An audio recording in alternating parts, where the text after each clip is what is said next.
Shoulder doesn't hurt too bad today.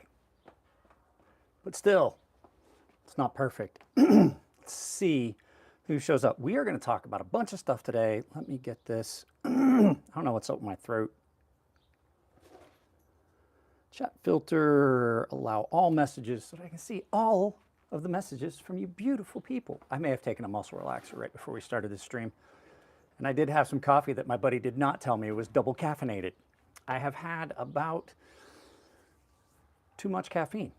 So let me go ahead and take a drink of this, see if I can fix this throat issue. I don't know, kind of lost my voice a little bit. So we talked, I had somebody come into the chat yesterday when we were doing the live feed, and they said something about like, hey, we need to talk about stropping on leather. And I thought, well, what a perfect topic for a live feed. And then I was like, well, let's throw it all together, because usually these live feeds are about a couple hours. So let's throw some stuff together, and we're going to talk about stones, hones, strops, and some knife maintenance, because I carry my knives a lot and they sometimes need maintained. So there's a big difference between a stone and a hone. Well, here's the thing. We're going to have weirdos every time, because I do this on the shorts. This gets put on the shorts feed. And I don't know if you know this, anybody that's under the age of, I don't know, 22 is about half retarded. So they get their joy out of just trolling people. So, and some of it too is that there's accounts that are basically troll accounts, and they just do stuff like that to legitimize the traffic that they're botting on other channels. So, yeah, but I thought talking about some stones and some hones and some strops would be a good topic. You don't have to have anything special for a strop. Let me make that clear. Give me a second. I'm going to turn this microphone off for a second.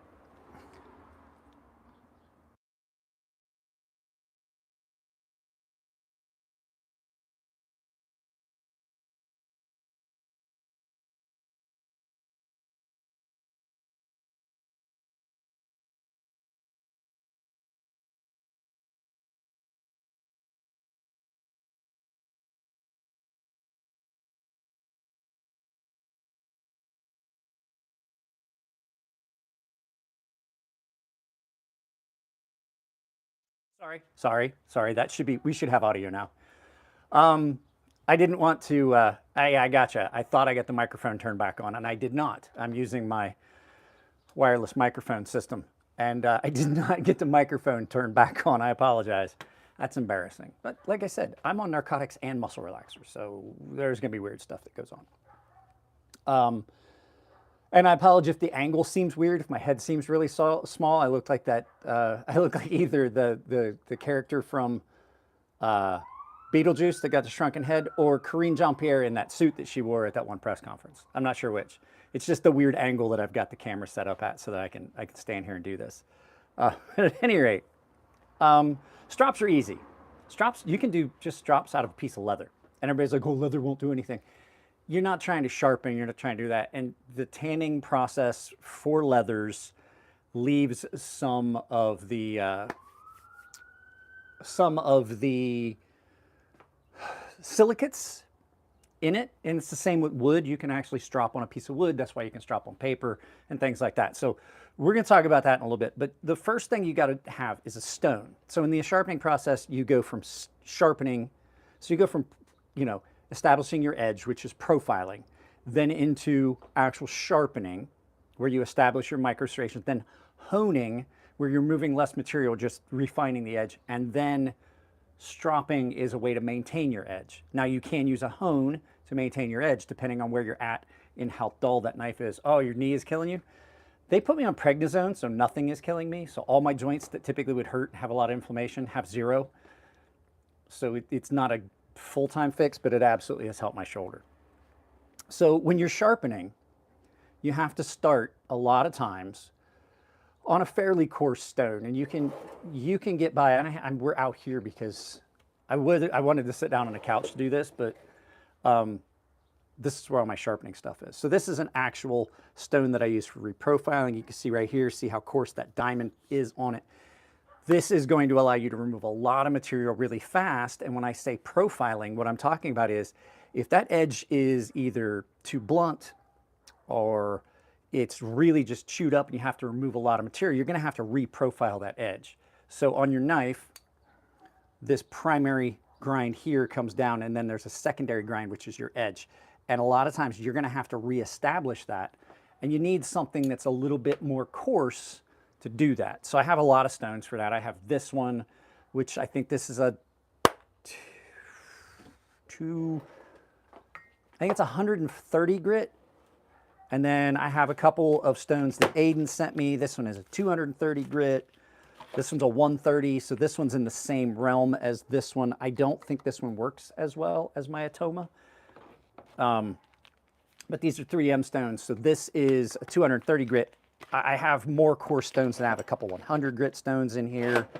I have a 50 grit stone if I really, really have to reprofile something and take a bunch of stuff out. How do I feel about the Work Sharp guided field sharpener? I don't like guided. I just don't like the guided set angled systems so much.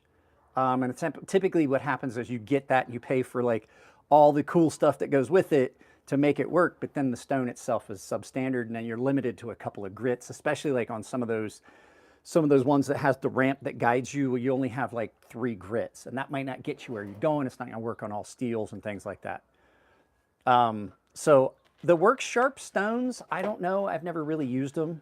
I'm a fan of other types of stones, but at any rate, a good coarse stone is where you want to start, because if you're trying to remove all the old material, and we're going to look at this one because this one's an easier way to see. You can see all the diamond that's on this, right? It's really loaded, 230 grit, not a bad spot to start.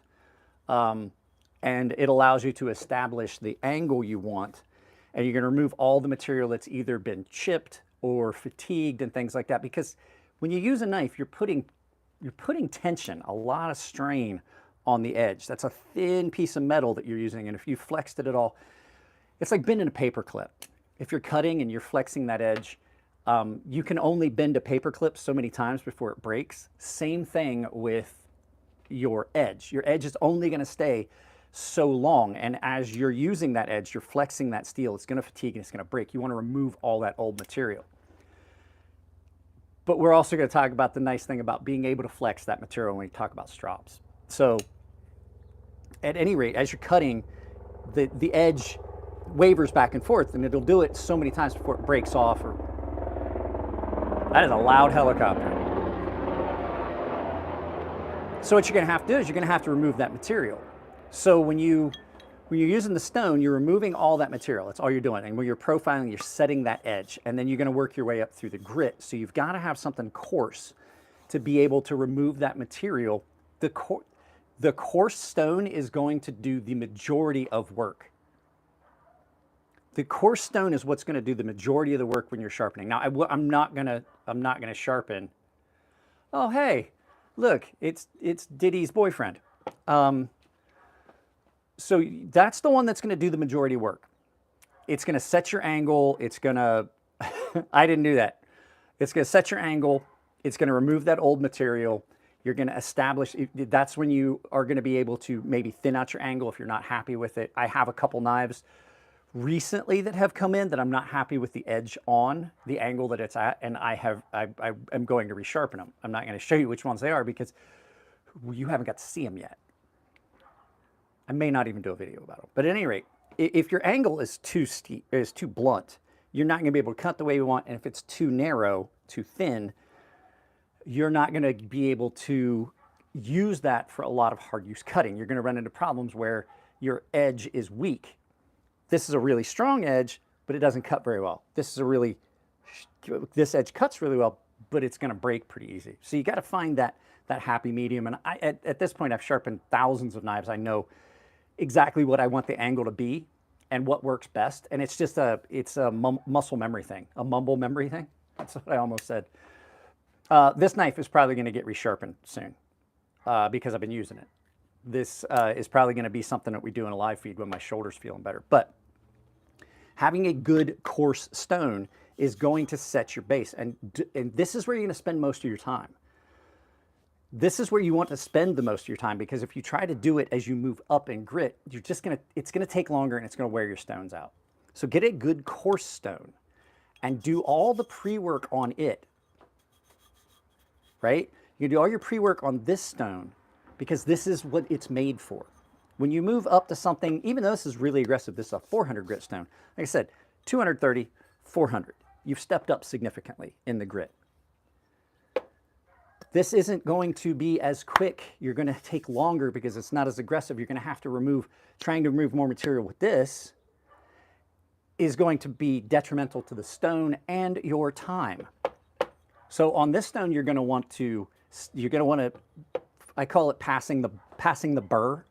So on a coarse stone, you're going to want to pass that burr a few times, where you're going to form the burr on one side of the knife. So as you're sharpening, you're going to form a burr. As this side's on the stone, a burr is going to form on this side, and that's just material that is rolled over. And you want to do that on both sides several times. And the reason is you want to make sure you've removed all of the material that has been flexed and fatigued and things like that, right? So you can do that. And then as you're going, if you're wanting to completely remove the old edge pattern and all the old scratch patterns, when you do that, you're going to find low spots in the grind, which is common on production knives, on factory edges. As you're sharpening, you're going to find a spot where the belt dug a little deeper and things like that. And it's going to allow you to remove that. And when you're on that coarse stone, you're going to see spots where you see the new pattern that's formed on the coarse stone and old pattern from the factory edge. And then you're just going to continue to go until you get to where you're happy. If you're happy with it just being apex, then there's a little low spot there. You shouldn't have a problem, but that metal might be a little bit more fatigued because it's had a little bit more grinding done on it, maybe a little bit more heat. I typically like to remove the entire factory edge, unless there's a really low spot like you get on some knives like factory edges, like Spyderco has a tendency to have really low edge areas like here, and then at the tip where it's just like inconsistent, where they cut in deeper. I want to remove all that material, for me personally. If it doesn't look too bad, you can leave it. If it's just a little bit, like some little minor scratches, but they're not all the way up to the apex, which is the very sharp point where the apex of the angles comes together. You can get away with that, as long as you've removed all of that prior scratch pattern and you're looking at it to go up. Now, the thing is, sometimes you're not going to see it because these coarse stones can get down into those low spots a little bit and give you a false reading on whether you've removed that entire apex, the entire grind, right? So when you move up to a stone, the abrasives on this aren't as big, and so they can't get into those low spots. So you're not going to be able to tell until you hit that stone. So you might do a couple passes on a finer stone, and then you look down and you can see, oh, there's still a little bit of factory edge left right here or here because there's a low spot. I have to go back down to my stone. And on this, I probably could just do it on this and just add a couple extra minutes because this is a fairly aggressive stone. This is a vitrified diamond. But typically, I'm going to go back down in grit on my stones, right? And sharpening on stones, sharpening continues all the way up. I always say that you sharpen all the way up, depending on the stone, like this is 1,000 grit ceramic, you sharpen all the way up to about 600 grit. After that, you're honing, you're refining the edge. On this one, you're still sharpening. Like this 1,000 grit stone, it's still really aggressive.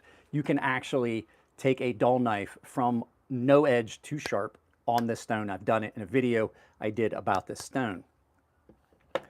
But this is a really good finishing stone. So this is 1,000 grit. It's a good spot to stop for a lot of steels, but you can go up further. And if you go up 1,000 grit and higher, technically, I like to say is honing.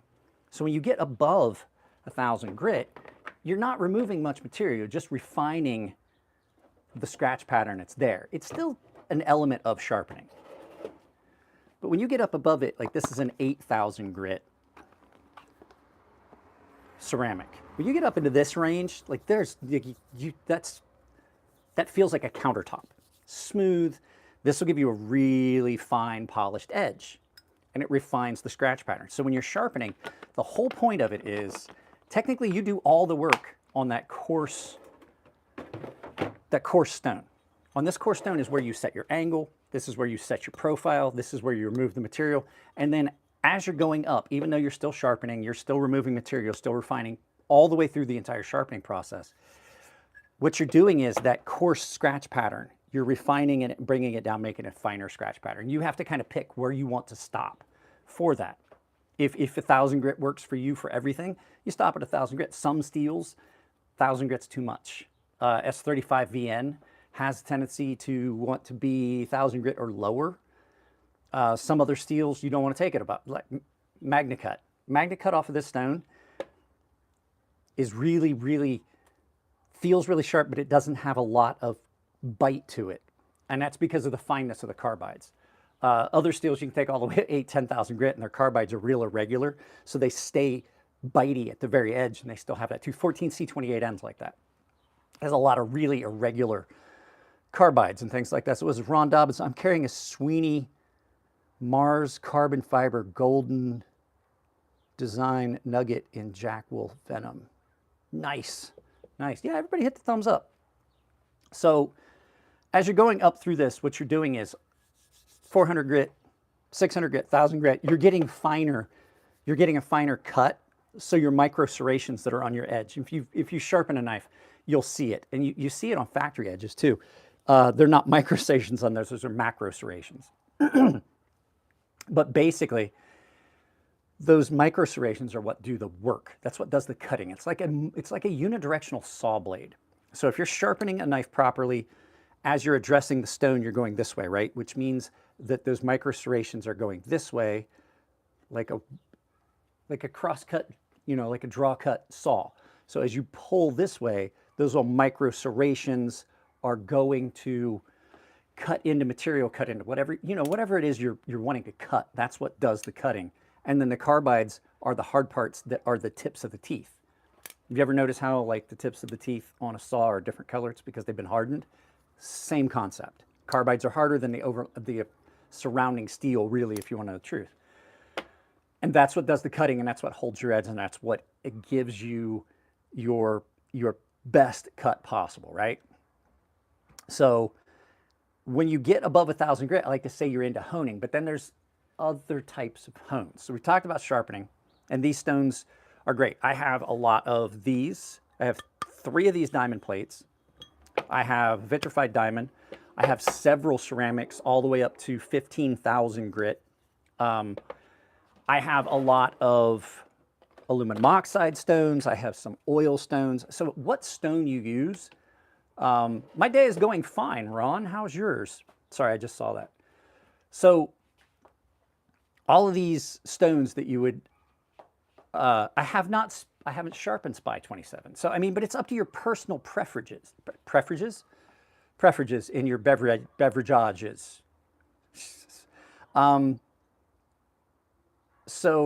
I was cutting cardboard, hit a staple. I have a small little chip. What's a good way to get it out? We're going to skip forward a little bit, I guess, because you asked that question. I would try using a ceramic rod. This is just a kitchen ceramic. Don't use a kitchen steel. See if this will smooth out the areas around, because if the chip isn't that bad, and depending on what you're going to do with it, it's probably not going to really affect the cutting that much, unless you're trying to cut fine paper and you get a little catch and it'll rip the paper. But I mean, that's a sharpness test.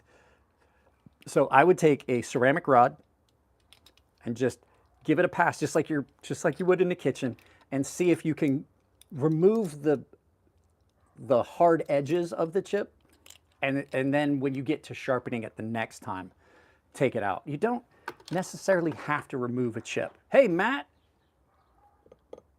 What's going on? Matt dropped $10. Thank you very much. If you guys want, I try not to say it too much because it does put people off, but you can support the channel that way.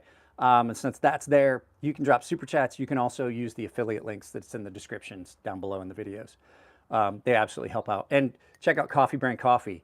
It saves you 10% at checkout if you use my link down below.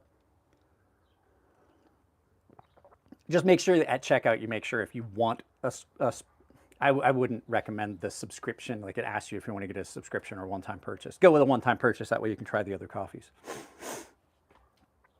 So you've got, like I said, you've got a lot of things going on there with that. And if you've got a good honing rod, Ron, if you got a good honing rod, you can clean up the edge around a chip if you don't need to remove it. And then hit it on a strop and see if you can bring that edge up. And it might be that you don't need to remove that chip until sharpening. And if it's a big chip, if there's a big chip in a knife, a lot of times you're going to probably try not to remove all that material to remove it out, because a lot of times you'll thin the hard edge of that chip in sharpening. So it just depends. But typically chips, you got to go back down and start fresh. And you can't just work on just the chip. You have to do the entire edge. So that's the big thing. So at the beginning of sharpening, you want to hog off a lot of material quickly. Like, that is very aggressive. This is a pretty good stone. My Atoma is a really good stone.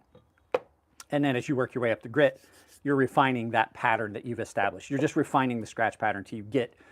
Oh, by the way, Matt says lots of good points, just giving some support. Thank you. Chuck Hit, where the fuck have you been? So you go up through the grit, and as you're honing that edge, you're refining it. You're going to spend a little bit more time on those stones, because the further you go up in grit, the harder it is to remove materials. That's why it's not a good idea, and this is where it's the grit progression. So as you're doing this, there's a logical grit progression. You go from 230, you can go to 400. From 400, you would want to go most of the time to like 600, 800. If you don't have a stone in that range, a good 1000 grit will do it. As you're doing that, you want to inspect your edge, and you're going to see spots that are still low, like I said, and then you're going to go back down. If you need to, you go back down, and you're going to see that throughout the progression. Sometimes you can just stay on the stone you're on and get it out, just spend a couple more minutes if it's a good aggressive, a stone that cuts really well like the ceramic. But if it's a cheaper stone that doesn't, or if it's a very high grit stone and you realize you've got imperfections in the edge from previous grits, then you are just going to have to go back down a couple stones at least to get where you're going. If you try to jump from a coarse stone to something like this, if you jump from a 230 to a 1000, you're going to have a hard time of it, because it's going to basically be like you started on this. You want to have some intermediate stones in between there. I find that with my setup, the way I'm sharpening these days, this 230 and then a good 400 grit range stone like this, then on to 1000, because this is a good combination, because these stones are all pretty aggressive, gets me where I'm going, and I can work up in the grit as far as I want. If I, like I said, I can take things all the way up to 10, 15,000 grit. But you have to progress. You have to do the real actual progression. And then when you get up to a certain point, you're no longer on something that's very aggressive, right? You're on something really, really fine, and you're refining that edge. Straight razors, 15, 20,000 grit. And then you strop them. I strop them all the way down to about, on a straight razor, I usually strop them to a level on a loaded strop to about 30,000 grit, because the finer the edge on that, the less pull you get. But that's a straight razor. It's a completely different thing. What's your opinion on Elmax steel? It's one of my favorite steels. It's up there. This is an Elmax. Absolutely love Elmax. I have some custom heat treat Elmax, some of my other knives in Elmax. They've all been great. Elmax 20CV, S90V, 14C28N, those are all some of my favorite steels, because they have a lot of the same properties. Just started sharpening the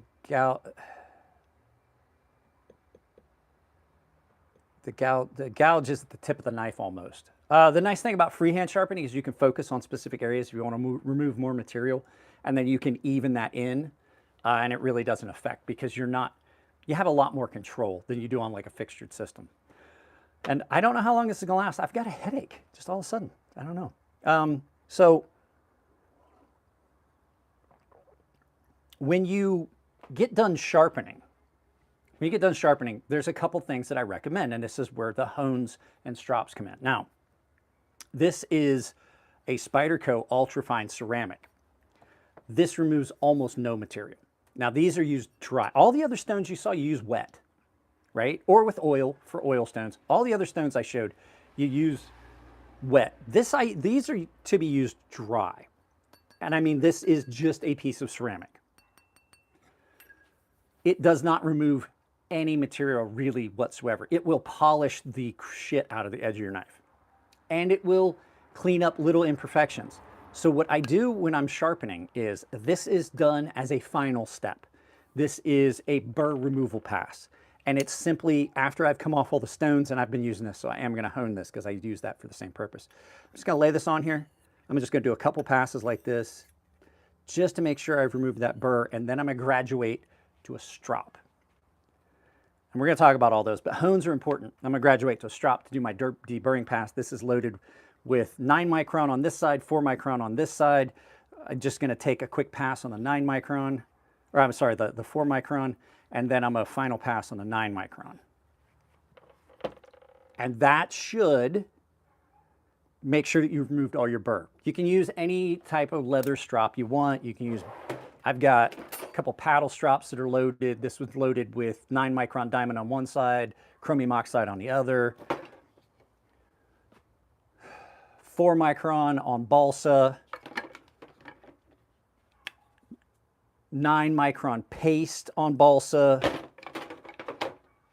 9 micron on balsa. That's not a paste, it's a spray. So it just depends on what you do, but you can also just use raw leather or some other materials. This one is a very expensive strop that I use for straight razors. I used to shave with a straight razor when I shaved pretty much daily. And I would use this leather strop. It's just raw leather, it's not loaded. On this side is felt. Felt is a very good stropping material. It helps you lay the edge back up. And we're gonna talk about how strops work in a second. But it allows you to make sure that you've removed that final bit of burr. If you don't want to use a loaded strop, you can just use something as simple as your belt, the back side of your belt, the unfinished side of your belt. Just stand on it and pull it. You can just make sure you're doing that.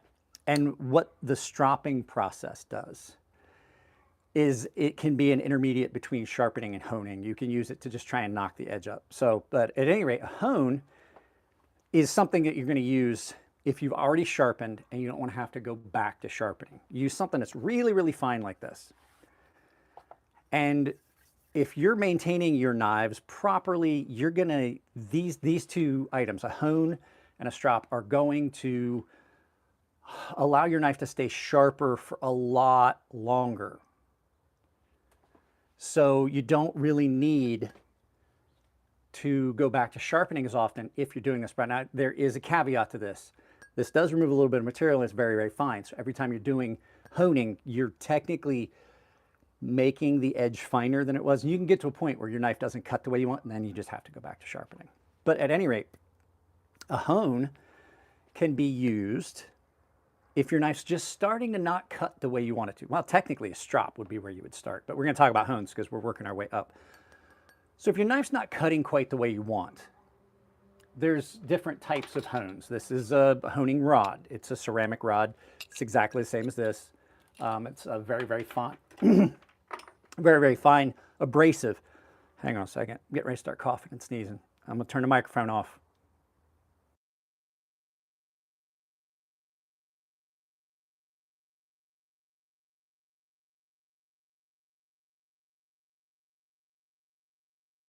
I don't know if I caught something when I was at the emergency room the other night.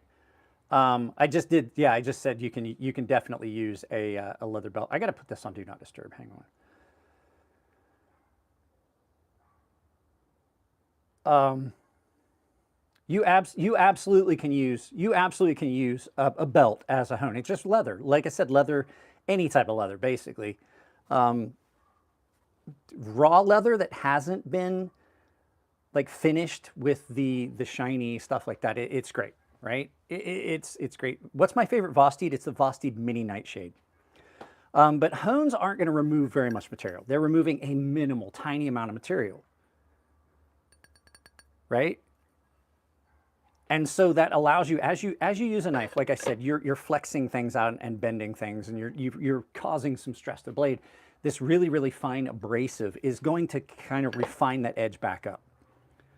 We're going to come back to that because I really think that if you're using your knife, you should start with a strop. I haven't seen the Gator. So a strop, just like with a straight razor, here's what happens. So we'll come back to hones again because we kind of talked about them in a minute. The strop is what you should use before you use a hone, in my opinion. So when you're using your knife or a straight razor, because I showed you a razor strop, which I have another razor strop here that you can't see. It's attached to the, there's the handle of it. It's attached to the workbench here. And this one is loaded. The one that you just saw wasn't. When you use a knife, the very apex of the edge starts to get all bent out of shape, right? And you get little raggedy pieces that are kind of flexed out of the way on a microscopic level, right? And it's, sometimes you can see that your edge starts to get a little bit of a glint to it and it doesn't feel like it's cutting the way that you want it to. Well, what you can do is, like we talked about how the metal will flex and bend, and the nice thing about steel is that it will, for a while, allow you to continue to bend that edge and flex it before it breaks off. The whole paperclip thing. You can bend a paperclip a bunch of times before it finally gets hot and breaks off. So what you can do is you can use that to your advantage and take a strop. A raw leather strop will work just fine. And when you run that blade, let me see, where's my, here we go. I thought I had set it out already. We'll get this one out. So when you take that knife, and this is a strop, it's leather, it's finished leather, it's been loaded with 9 micron, so it is abrasive, it's more akin to a hone, but it's very, very lightly abrasive. And so you take your knife and you just lay it on its edge and you look and make sure that you're not pushing it too hard. You're not got you get rid of the shadow. You can just see that the edge is touching and you just heel to tip like that. And what that's going to do is the material, the leather, is going to grab those little flyaways and it's going to bend them back up where they're supposed to be, and it's going to realign your edge. You're not actually sharpening or doing it. You're just realigning your edge, just ever so slightly. If there's an abrasive on it, like the 9 micron that's on that, it's going to help also. It's just going to kind of clean up any little areas that aren't just bent but blunted, and it's going to refine all of that. So you're just refining that edge. I personally find that for most knives, something like this, like I said, this is loaded with 4 micron, this is loaded with 9. I know it looks dirty because, well, a lot of knives have gotten touched up on that, and I just respray the abrasive. I have got these sprays. These all came from EDC and Lacey sent these to me. I have her for full grit progression. I have the 4 micron, I have the 9 micron, and I have the 12 micron. You can see lots of diamond in these. Yeah, shake these up really good because there's a lot of diamond in there. They're really loaded. If you need some really good strop compound, this is who I would send you to. Lacey does some really, really good compounds. So 4 micron is about, I think 4 micron is like 4 or 5,000 grit. 9 micron is 8,000 grit. I forget what 12 micron is. But at any rate, this does better, in my opinion, than like a finished polished leather, especially the suede, because it gives you a different finish. It's going to grab those, it's going to bring them up, and if you load it, then you get the best of both worlds. This is, I just did that. This knife probably needed a touch-up.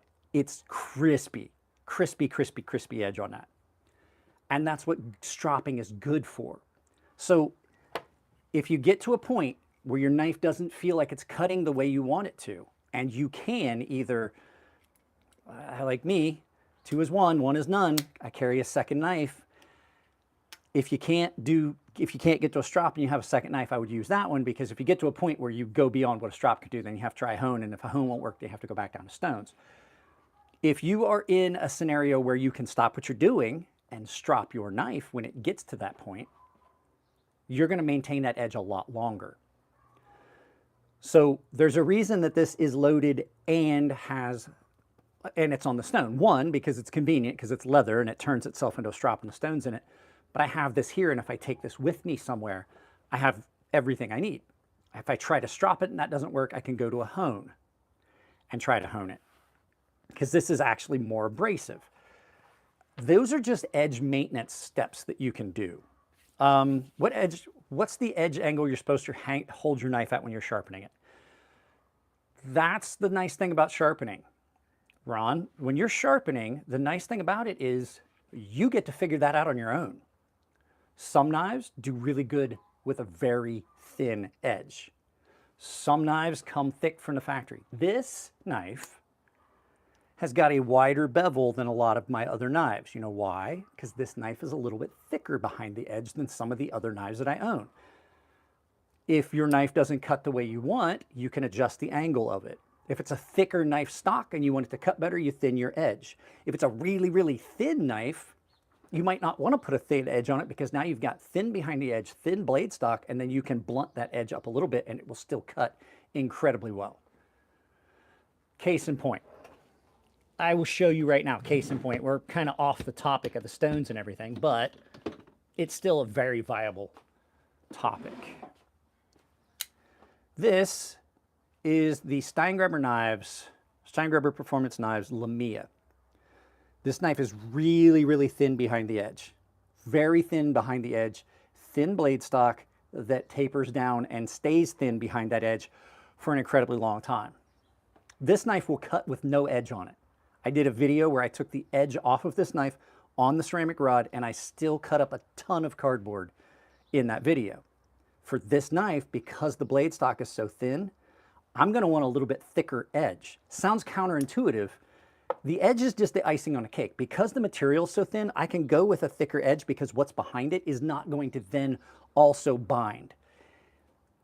So on something that has really thin behind the edge, really thin blade stock, I may want a steeper angle than a shallow angle because it's just going to last longer. It's not going to affect the cut on something like this. Now, if this was a thick knife, like I said here, if this knife was really thick blade stock, thick behind the edge, I would want, just like this one, like I did, I brought that angle back so that you can kind of adjust how you're doing it and what you want it to look like and what you want it to feel like when you cut. So can I maintain an edge with a strop at high micron compound, say 8 to 12? I don't know. That's in a polish. That can burnish your edge off. I like to stick closer to the 9 micron, 4 micron, like I have on this one. I just got the 4 micron, so I'm really testing it, but I've used 4 micron before. So that's more of a maintenance, but the thing is, yeah, I don't feel good. I think I caught something when I was in the emergency room for my shoulder. You can maintain your edge on a leather belt with no compound if you're just trying to touch the edge up. When you start adding compounds to your strops, you've turned them more into a hone than a strop. Like a strop is typically just a raw piece of leather. You can also do it on newspaper wrapped around a block of wood.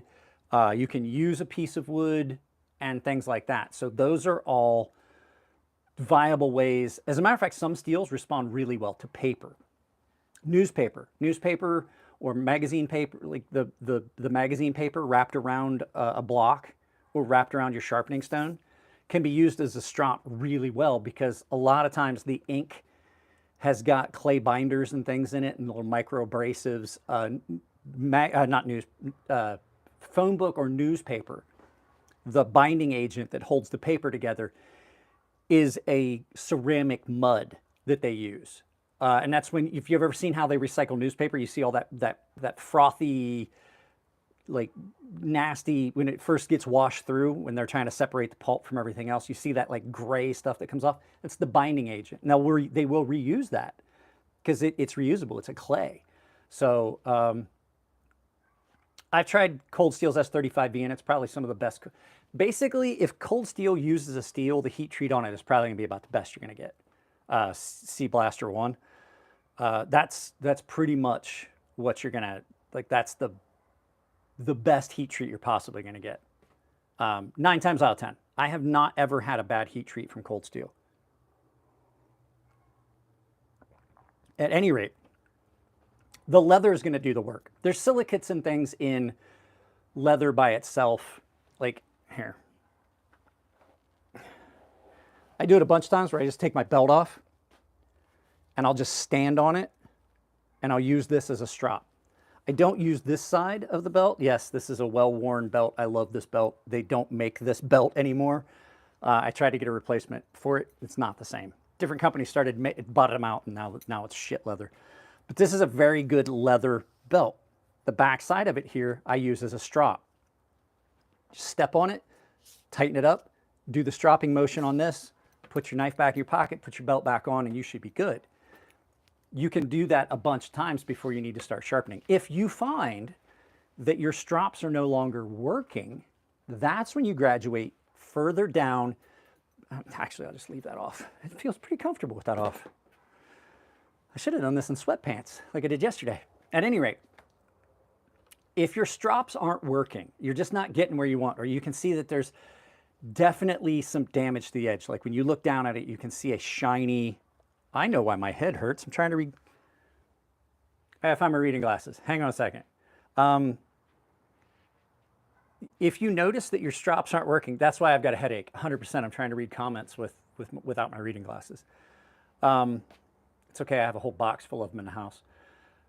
If your strop's not working, you need to graduate down to a hone, which is an abrasive. And it's easy to tell. If you do a few passes on a strop and it just feels the same as it did before, that means your strop is not going to do it.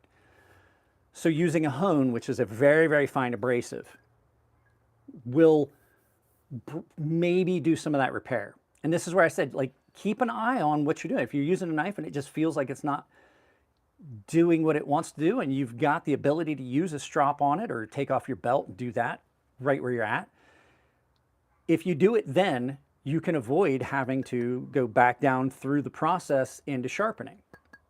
So if your strop doesn't work, then you want to use a hone. And like I said, this is ultra, ultra fine. There's other ones you can get. Like I said, this is a rod. I have a knife here that does need a touch up. Where'd I put it? I had it out for that reason. Oh, here. Pardo. This got used a bunch. It's got some issues with the edge. So if I do a couple passes on this, just like a kitchen knife, you don't have to set your angle. You just want to make sure that you've got it up to where you know that the very apex of the edge is touching. Can you hear that spot? Listen, listen. Wow, I need to get closer to my microphone here. Hear that? Hear that? There's a difference in that sound from one side to the other. This is the side. So basically what I'm doing is there we go. So now I've run that up and down an abrasive rod, and now I don't have that difference in sound. I'm using my thumbnail to feel nicks and chips. Yeah. So now the issue that was on this has been resolved, and just like I would if I got done sharpening, I'm going to take that knife and I'm either going to run it on my belt to make sure that, because you can form a burr on those ceramic rods because you have a really, the radius of that means you have a really small point of contact, so it will lift a burr.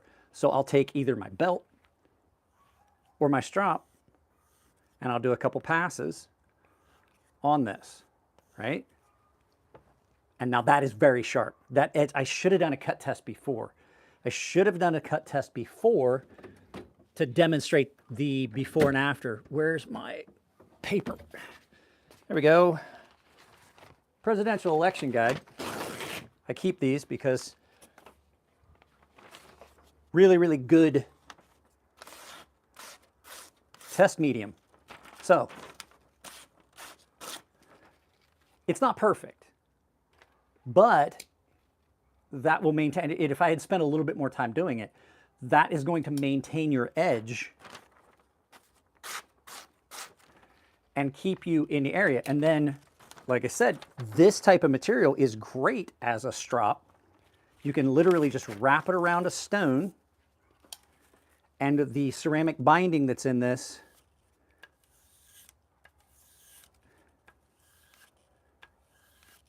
will lay that edge back up, and now that is, see, this is ARRPM 9. This is about the best, this is the best strop material for ARRPM 9 in my opinion. I don't know why, but it responds to being stropped on newspaper and like basically phone book paper better than anything I've ever seen. And it's better than if it came off leather. So let's see, how's the edge now? I mean, literally, it's a razor now. And before, didn't really feel like it wanted to cut very well. Receipt paper. That was the CJRB Prado. CJRB Prado. It's a Laconico design. Some steels will not do that. Some steels you got to use leather. They just won't respond to the newspaper. For some reason, I don't know. S90V does really well on newspaper. But it's just, you can get away with doing a lot of the stuff. People, oh no, you got to buy a strop and load it with 9-micron ceramic or a 9-micron diamond, and you got to have this specific thing. No, you don't. There are some steels that, yeah, you got to have that stuff. But I can hone any steel on this. Ceramic is harder than any of the other steels out there on the market. What's the best reasonable thin? What's the reasonable grit for reasonable? What is the best? I gotta get my reading glasses. Hang on. This is why I have a headache. I usually have a pair that sits out here, and I don't know what I did with them. Hang on just a second. I gotta grab a pair of reading glasses. I got like 12 pairs in the house.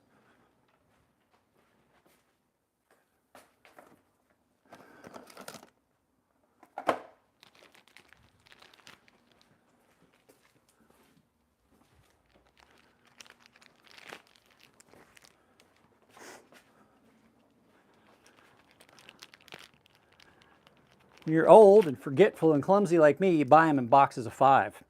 There's currently, I have broke more pairs of reading glasses than anyone I've ever heard of. I've went through 10 pairs of reading glasses this year. Oh, that is so much better. What's the best grit for reasonably thin M4? I just got a Paramar. Okay, so M4 is a really, really good steel. M4 is one of those ones you can take up in grit pretty well. I had a knife here in M4 that was a Spyderco that somebody had sent in and for review and sharpening, and I was really, really impressed with how the M4 was a Spyderco. Was it a Spyderco or a Benchmade? It was a Gale Bradley knife. I can't remember, but I was really impressed with the M4 steel. I think it might have been a Benchmade that was in M4, and it was one of the only Benchmades I said that I was impressed with. So if it was, there's been a couple Benchmades that I'm like, okay, this knife I get, but I just can't justify the price. It was a Gale Bradley, and now I don't remember what one it was. So you can get away with pretty much any grit you want. If you want more aggressive, I'd say stay around 1,000 grit. M4 is just, it's nasty. Like when you get it sharp, it's nasty sharp. It's like Elmax, just nasty sharp.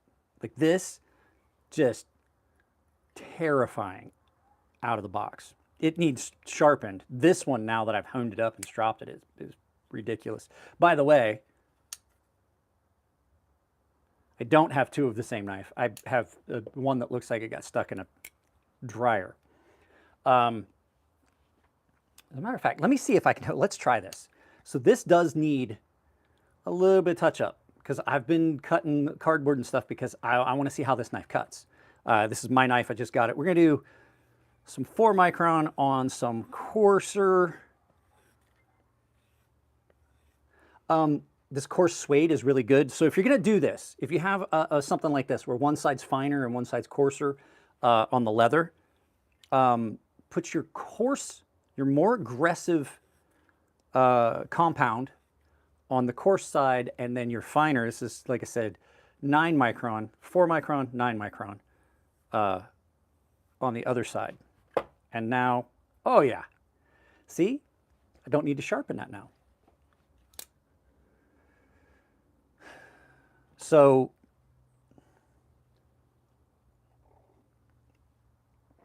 bro, I am 50. Don't call me middle-aged. I'm hoping I'm at the edge. Like, I'm old. Like, don't call me middle-aged, because that means I'm only halfway there. And I have news for you. I'm fucking falling apart. At 50, I'm like, I see those ads like, 60% of Americans could live half their life after the age of 50. I'm like, don't fucking tell me that. Don't tell me that. Don't you want to enjoy your golden years? My golden years were both my knees work and I could go out drinking all night and wake up and go to work. Like I could leave the bar at 6 a.m. and still get to work by 8. So shoulders fucked. I'm gonna wind up. So I didn't tell you guys. So I went to the emergency room. They gave me a bunch of stuff. I'm on prednisone, muscle relaxers. I'm on Percocet for pain, and a bunch of other anti-inflammatories. And they gave me a shot of something when I was there, and it feels better, but it still hurts. And the doctor there was like, she's like, you're probably gonna have to have another surgery. There's something horribly wrong in that shoulder, but they couldn't give me an MRI, so I did get x-rays and stuff. But the shoulder's fucked. I'm probably gonna wind up with I'm either gonna wind up with a full shoulder replacement, or I'm gonna wind up with another reconstruction. What knife is this? This is like, this is like when you're, this is like when you got so much stuff laying around, you see a case and you're like, what the fuck is this? I forgot I had this. This is the Vosteed Tulaurus. It's named after a dinosaur. It was a dinosaur with a big spiky club on its tail. So I went and got these because I was having a headache from not using my reading glasses. So it's fucked. We got to get you those Joe Rogan Mexican plasma injections. We're going to try and see if I can't get a steroid injection to get me through for a while.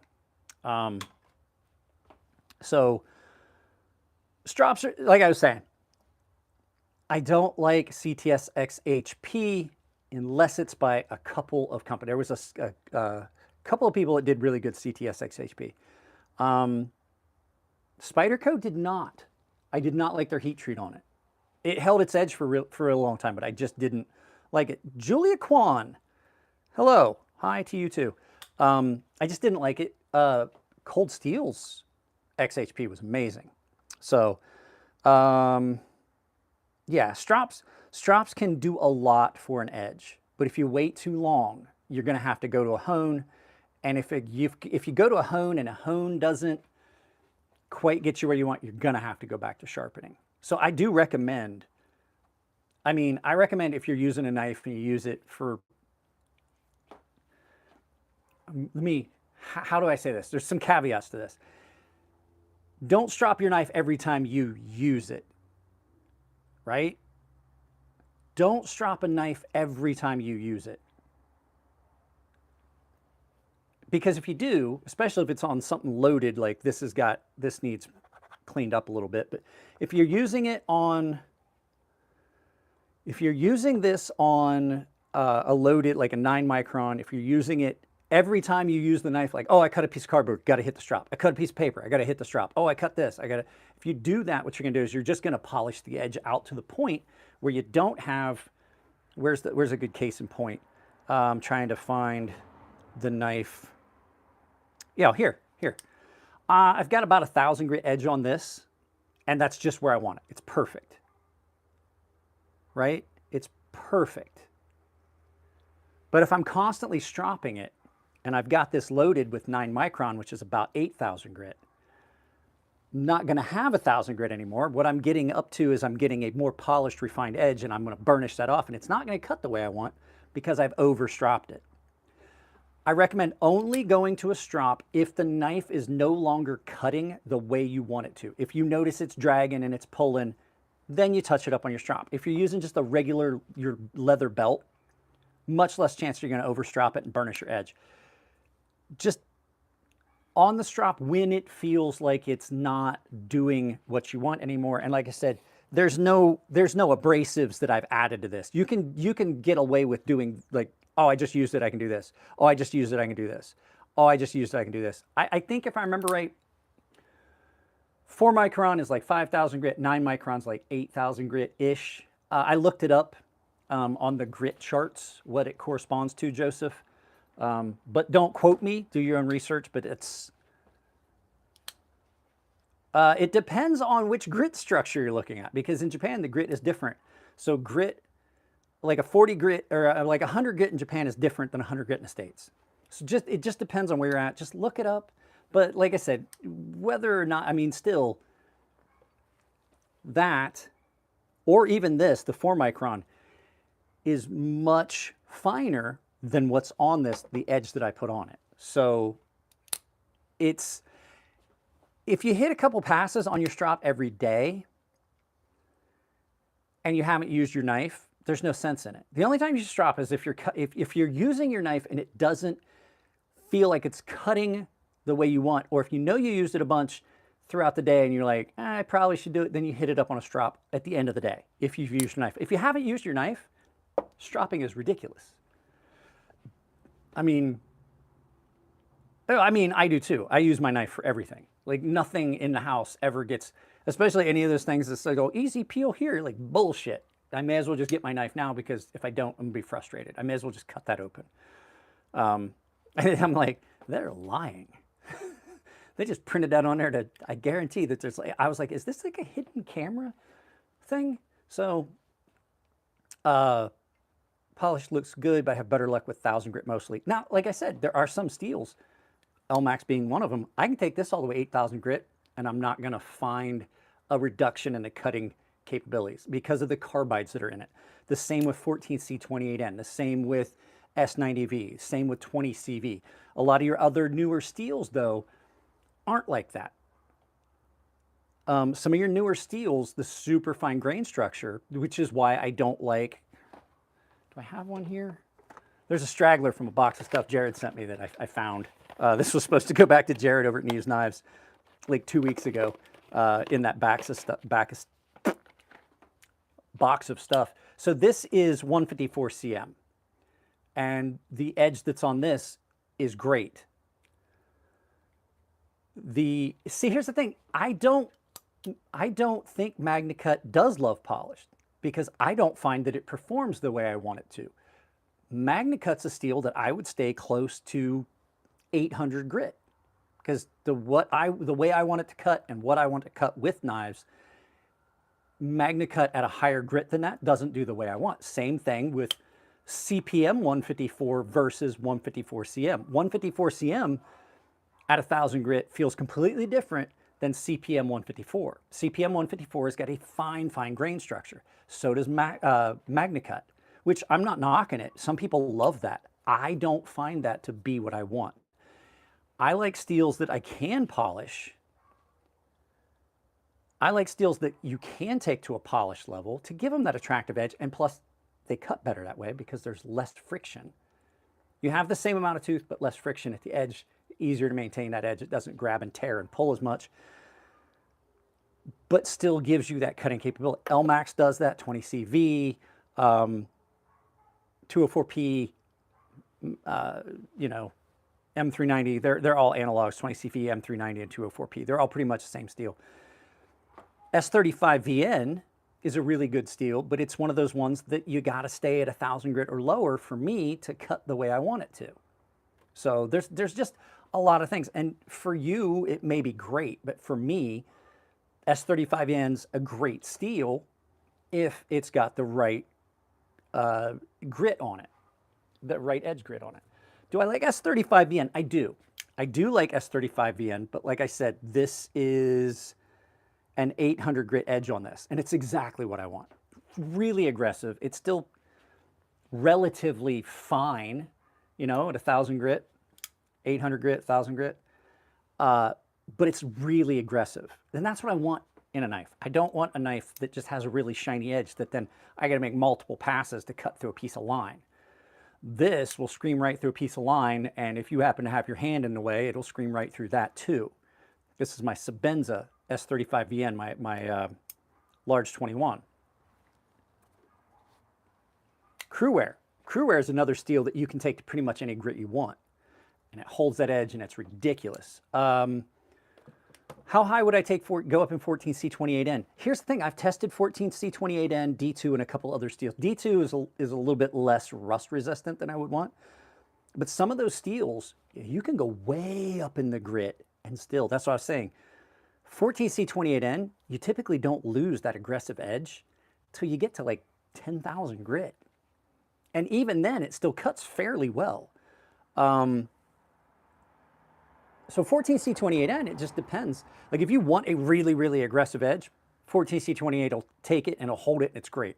If you want a little bit more refined edge but still have that cutting capability, 14C28N is great all the way up to about 5,000 grit would be about where I would stop with it, but I've taken it to 8 and 10,000 grit and it's still pretty aggressive. I think M4 was more, okay, so 3V and 4V are really, really rust prone, in my opinion. And so, well, your cutting ability is basically your aggressiveness and cutting ability are the same thing. The more aggressive an edge is, the better it cuts. The less aggressive an edge is, the less things you can cut. An example. If I want a knife, I want it so it's going to cut coarse things. I don't care what that edge finish looks like. If I'm doing the, oh, I love it. I love the, this is my favorite knife ever. Favorite knife ever at this point. Depending on what I'm cutting or what I need it to do, I may want a finer edge. Straight razors, 30,000 grit, easy. You want that super fine edge because you want less pull and drag because you want the finest possible edge. If you're doing woodworking on a chisel, you want the finest, most polished edge you can get because then all those passes, the edge isn't as ragged. You don't have to do as much finish work and sanding. So the finer the edge, the finer the cut. The problem is the finer the cut, the more difficult it is to cut things that aren't easy to cut. Nylon line. If you've ever cut that black and yellow nylon cord, if you don't have an aggressive edge, it won't cut. Recurve blades are great. You know why people talk crap about them? Because they don't know how to fucking sharpen. They just don't know how to sharpen. That recurve can be problematic. And then what happens is they try to do it on a regular stone, and then they're only hitting here and here, and then they fuck their edge up, and they're like, oh, recurves are garbage. Learn to sharpen. That's your answer. Learn to sharpen. And the thing that throws people off is because if you're going to do it, and you're going to do it, sharpen it by hand, you got to do it like this, with this little bitty stone in the palm of your hand. And if you've ever watched my sharpening videos, you know I do that all the time. I sharpened this, no problem. People that complain about recurves are people that don't know how to sharpen recurves. A recurve is incredible. What was the original injury to the shoulder? I heard it in high school, and it wasn't too bad. I separated it in high school. And then I joined the Navy, and years and years and years later, I mean, I had pain, reoccurring pain, because it was a pretty bad separation, like a level 3 AC sep. After I got married, one night we had a German Shepherd that my father-in-law gave us. This is when we still lived in Japan. My father-in-law, my wife's Japanese, by the way, in case you guys don't know. I lived in Japan for 13 years. I was stationed there. I was the dog. We had this German Shepherd named Lily. She was a police dog that got deserted, and my father-in-law got her, and she was stubborn, and he couldn't take care of her, and she loved me, so he gave her to us when we got married. The dog wanted to go out. I was trying to get her to go out. I went to go down the steps, and we got to the landing. She ran between my feet, and I fell from the landing like 8 steps, and I landed on the palm of my hand. It's called a foosh injury, fall hand outstretched. And I know better than to fall, but I like literally had my hand up and I fell and there was nothing I could do. And I snapped my shoulder back and I tore a bunch of stuff. And I had to have, they didn't give me surgery then. I wound up getting surgery a couple years later. I had to have my collarbone removed because there was so much scar tissue. They had to make space. And I had a tendon, a ligament that had gotten stretched. Tendon or ligament, I can't remember what it was. But they cut some out and stretched it. And then my second shoulder surgery, I tore it again. And I tore a bunch of stuff in my shoulder and it hurt, but then I parted my bicep, like my bicep snapped. And so I had to have a bicep reattachment. So I've had 3 total shoulder surgeries. Just 2 of them happened to be the first day, and the second day they were back to back. Like they plugged the holes and went back in. So anyway, but recurves are great. We're kind of off the topic, but recurves are great because they have this belly here that forces the material up against this edge. So on a recurve, you're getting a lot of power cutting. They're not just for aesthetics. They serve a purpose. It adds to the cutting surface, and it adds to the cutting power. So you could technically, because this curves down and then curves back up, if you were to straighten that out, your actual cutting edge is longer than the blade itself. So this is the Microtech Amphibian, and you can use my link at Blade HQ down below to pick it up. They are $310 right now. I stopped loaning people my knives. I got tired of them coming back. I got tired of them coming back destroyed when I would let people borrow stuff. I let certain people borrow stuff. I've let Scab over at Choir Boys Cutlery borrow some knives. I've let Jared borrow a couple knives. You have a Smith & Wesson knife? Not trying to disparage your choice in knives, but you've got a garbage knife. The Smith & Wesson knives are they're just horrible. So I love the Chris style stilettos. They are cool looking. So I prefer a hawkbill, but it's definitely less useful. I don't like hawkbills as much as something else that I've discovered. It's not a true hawkbill. Chuck, I don't think you haven't been on one of the feeds for a while. I got this directly from Dirk Pinkerton. And this is done in a Pikal style, so it's not as useful. And I'd never gotten one of these. This is a slightly recurved. Now, I'm not talking about this knife itself because this knife isn't real useful. This is a slightly recurved Wharncliffe. And that is nasty, nasty, nasty, nasty. So you get the best of both worlds. This is a Pikal, so it's used like this. This is a self-defense knife.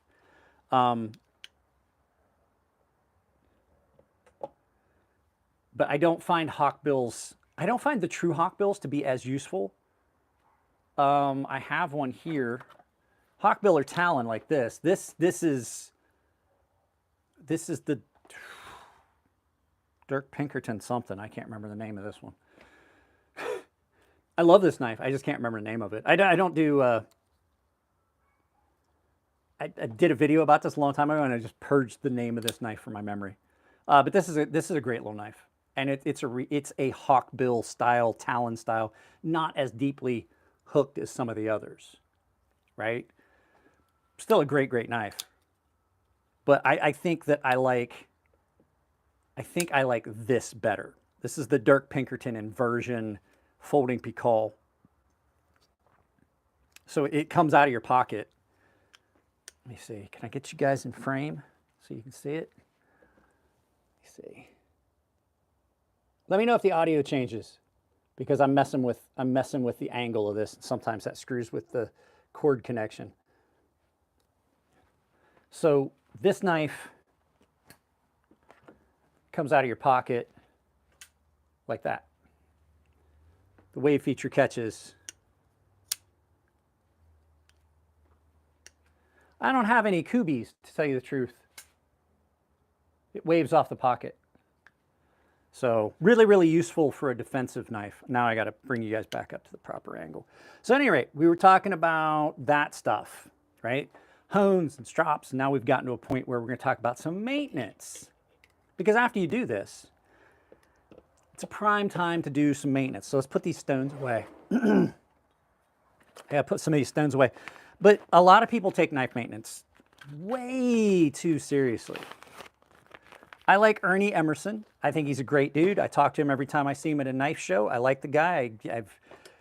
I've meant to get in touch with him. He keeps telling me I need to, because they're here local to me here in San Diego. It's not that far for me to drive up the road to see them. The problem I have with Ernie is I love Ernie, but I don't like Ernie's knives. And Ernie's entire staff knows how much shit I've talked about the knives. Ernie does too. Ernie doesn't care.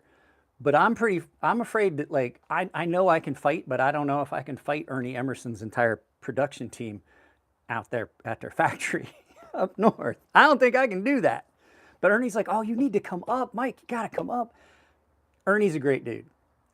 Ernie's knives have a tendency to be way overpriced for what you're getting. And he knows it. He knows I've told him, I've talked about it a bunch of times. The best Emersons you're going to get are probably made by somebody that Emerson licensed those designs to. And you're probably going to get them way cheaper. What was this? Oh, here we go. Basic stuff. How am I going to send you my email? Find me on Instagram. Let me make sure I can give you my actual Instagram. DM me on Instagram. So my Instagram, I can't remember what my Instagram is. I think it's crazysharp LLC. If you have a frame lock knife that has lock rock, oh, hey, this is Jared. If you have a no, lock knife that has shut lock up, Jared. when you put pressure on the spine of the blade, the lock bar moves like that. All you got to do is take. Why can't I? Oh, there we go. If you have fucking Christ. There we go. There we go.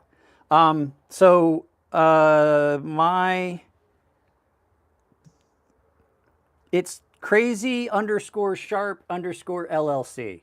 And I need to take the LLC out because I no longer have an LLC. So, knife maintenance. So if you've been sharpening, right, and honing and stropping and things, and you're obviously at your workstation. And I have an elaborate workstation. And you guys have seen it from the top down. The drawers are full of stuff. You know what? We're probably going to lose the audio, but I know how to fix that. I recently reorganized a bunch of stuff here in the studio. So you've got all of my maintenance and strop materials and stuff in this drawer, screwdrivers, brushes and things. The majority of it's in here. My bit drivers and stuff are overplaced. All of my sharpening stones are in here. So I've got a pretty elaborate area. So if I'm going to sharpen a knife, why not just take the time to do the maintenance? Who do I recommend you send your knives to? EDC and Lace. Send them over to Lacey, EDC and Lace. She does about the best. I mean, that's who I would recommend. Jared's not doing customer sharpening anymore. I'm not because my shoulder's jacked. So, the CQB is an awesome looking knife. It's just not a very good knife. I like the design. I like the overall aesthetics. I like everything about the knife except how it's constructed and how they did it. It's just not the greatest. But EDC and Lace on Instagram, reach out to her. That's who I'm sending. Tell her I sent people her way. Tell her I sent her your way. I would love to be able to just sharpen. Sharpening is one of my favorite things to do. But with my shoulder being so jacked up, I just can't do it. And it's starting to hurt just from what we've done today. I can feel it hurting down. We don't know what's going on. We're not sure if one of the anchors that holds my shoulder together is coming loose. Because the weird thing is I have pain from different areas. Like today, it's shooting down the bicep. Yesterday, it was shooting down the tricep. Sometimes it shoots all the way down the funny bone into my hand. So we don't know where it's coming from. We know it's originating in the shoulder because that's the common denominator that always hurts. So at any rate, if you're sharpening your knives, and this is why I say this, it is always a good idea to, at that time, maintain your knives. Now, when I say maintain your knives, I'm not talking, like we already talked about edges. I'm talking about the stuff that lives in here. I was so bad, Dan Stan, it was so bad the other day. Sunday, I didn't want to. I hate going to the emergency room. I told my wife, I was like, I'm packing it up. I'm going to the emergency room. She's like, you want me to? I was like, no, don't take me because then I'm stuck. You got to come back and get me. I'll drive, and if I need to leave the car there, I've got a buddy that can give me a ride home. So, EDC and Lace. Just go type up EDC and Lace. I'm not going to go type. I'm not typing anything in here. EDC and Lace. You should be able to type that in. Capital E, capital D, capital C, and Lace. Like lace, like L-A-C-E. I'm sorry, I'm not trying to do that. My shoulder pain's enough. I don't want to take the phone out. Like it hurt doing what I did when I showed you the stuff. So there's a lot of stuff you can use for maintenance.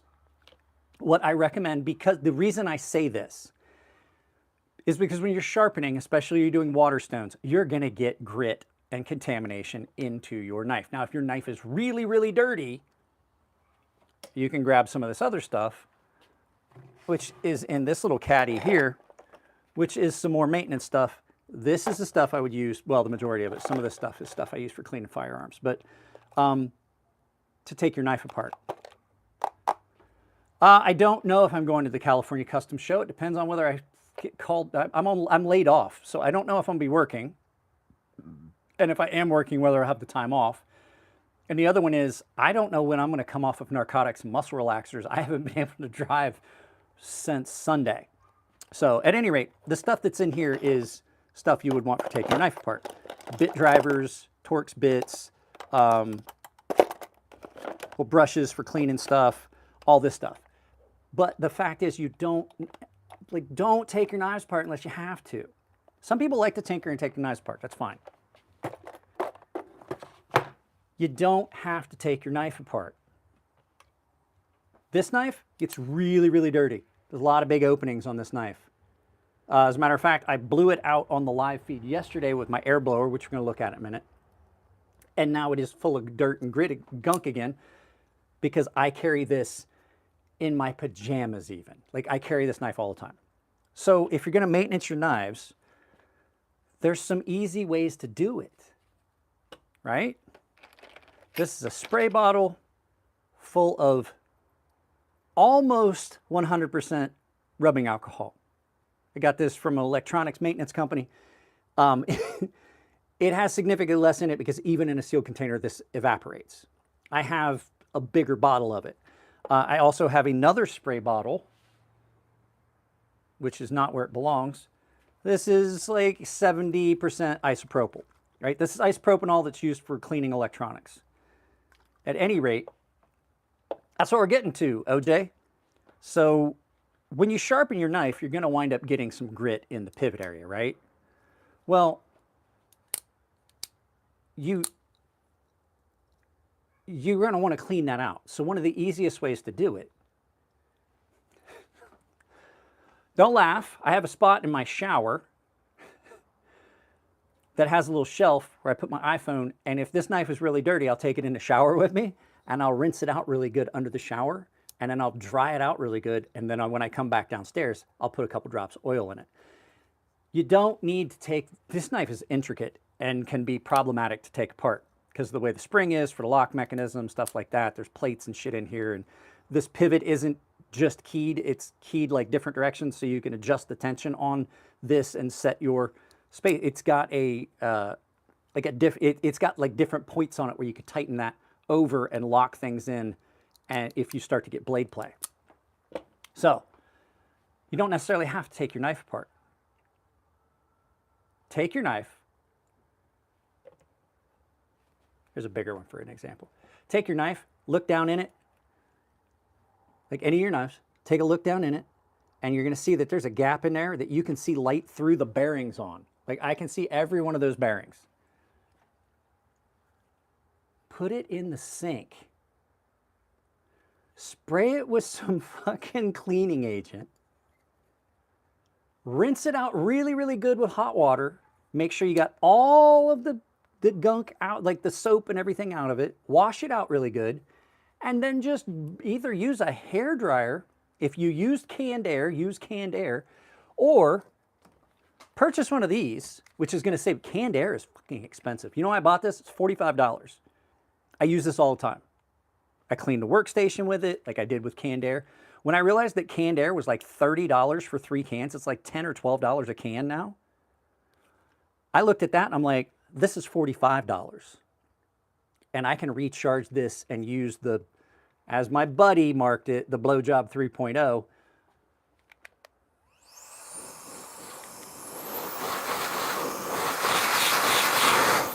It's powerful. It's really, really powerful.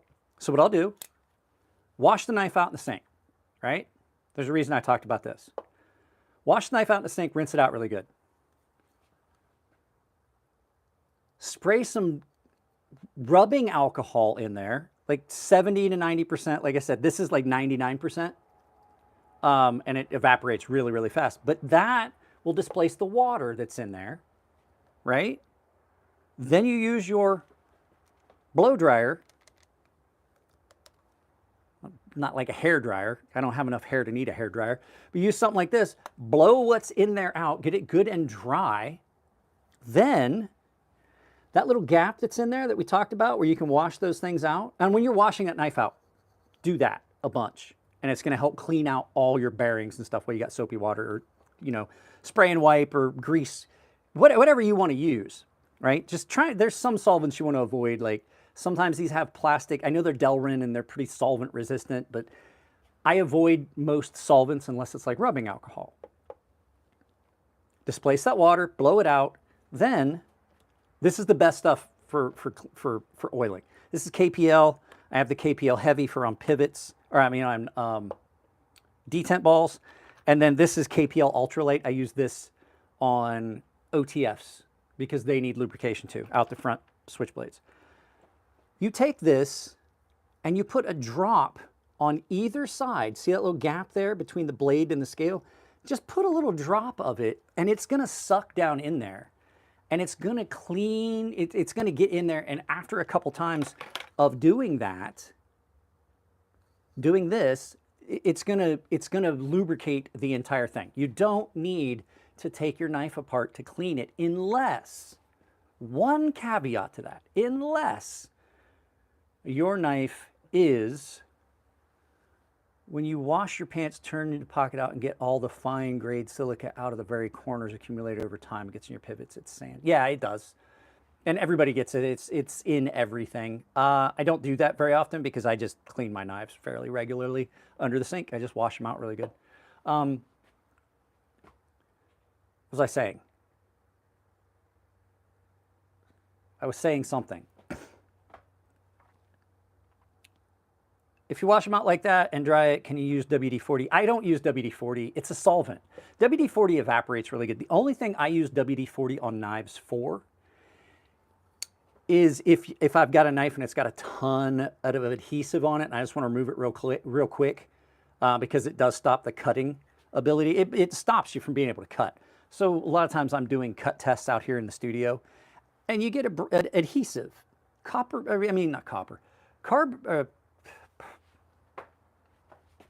Cardboard, this medicine's fuck with my brain.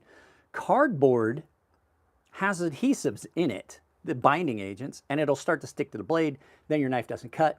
You spray it with WD-40, leave it on there for a minute, wipe it off with a paper towel, and it takes that adhesive off, and then you go back to it. That's the only thing I use it for, is removing adhesive or things that are stuck to the blade. I don't use it on the knife as a lubricant because it just doesn't last long enough. I don't like rem oil either. It doesn't last. It just, and then anything that's got PET, avoid anything that's got PETF in it, the Teflon. And there's a reason for it. It's good for some things. I don't like it on guns, but it is good for some things that you want to get a coating on. CLP is great to clean a gun, and then if you remove it really, really well and then lubricate it with something else. It does a really good job for that, CLP. But CLP, if you leave it on there, it doesn't lubricate like you want. And the PETF gets varnishy and I just threw a thing of rem oil away. I wish I hadn't, I could show you. It's just what gets down there. Mineral oil is not the best. Mineral oil, it doesn't stay where you want it. It doesn't have the lubricating qualities that you really want. That's why this was made for that. This is food safe. And it has got, it's been done in a fashion that it stays in the area. It's not going to get everywhere. It doesn't wash away really easily, but it has something in it, and I don't know how Ryan did it. I don't know what they used. They say it keeps the grit in suspension, and it does. And I'm going to tell you how. Yes, I just said it's food safe. But the fact is, really, who cares? Do you know how many times I've ever used my knife to cut my food? It's few and far between. And the fact is, the lubrication is in the pivot. It's not on the blade. Like if you lubricate your knife right and not using too much, you're not going to have oil all over your blade. It's going to be in one spot, the spot that needs lubrication. The blade doesn't need lubrication. It has this many moving parts. And if you like to put a line through your 0, it has that many moving parts. None. You put other things on your blade if you're worried about corrosion, which is why this is out. Or I have to go grab it, but we'll talk about that. There's a couple of drops on there, move it around, and now you've re-lubricated your knife, right? Now you've cleaned and lubricated your knife, and you don't have to take it apart. There is a caveat to that. There is a caveat. You have to use grease on these. Fluorinated grease.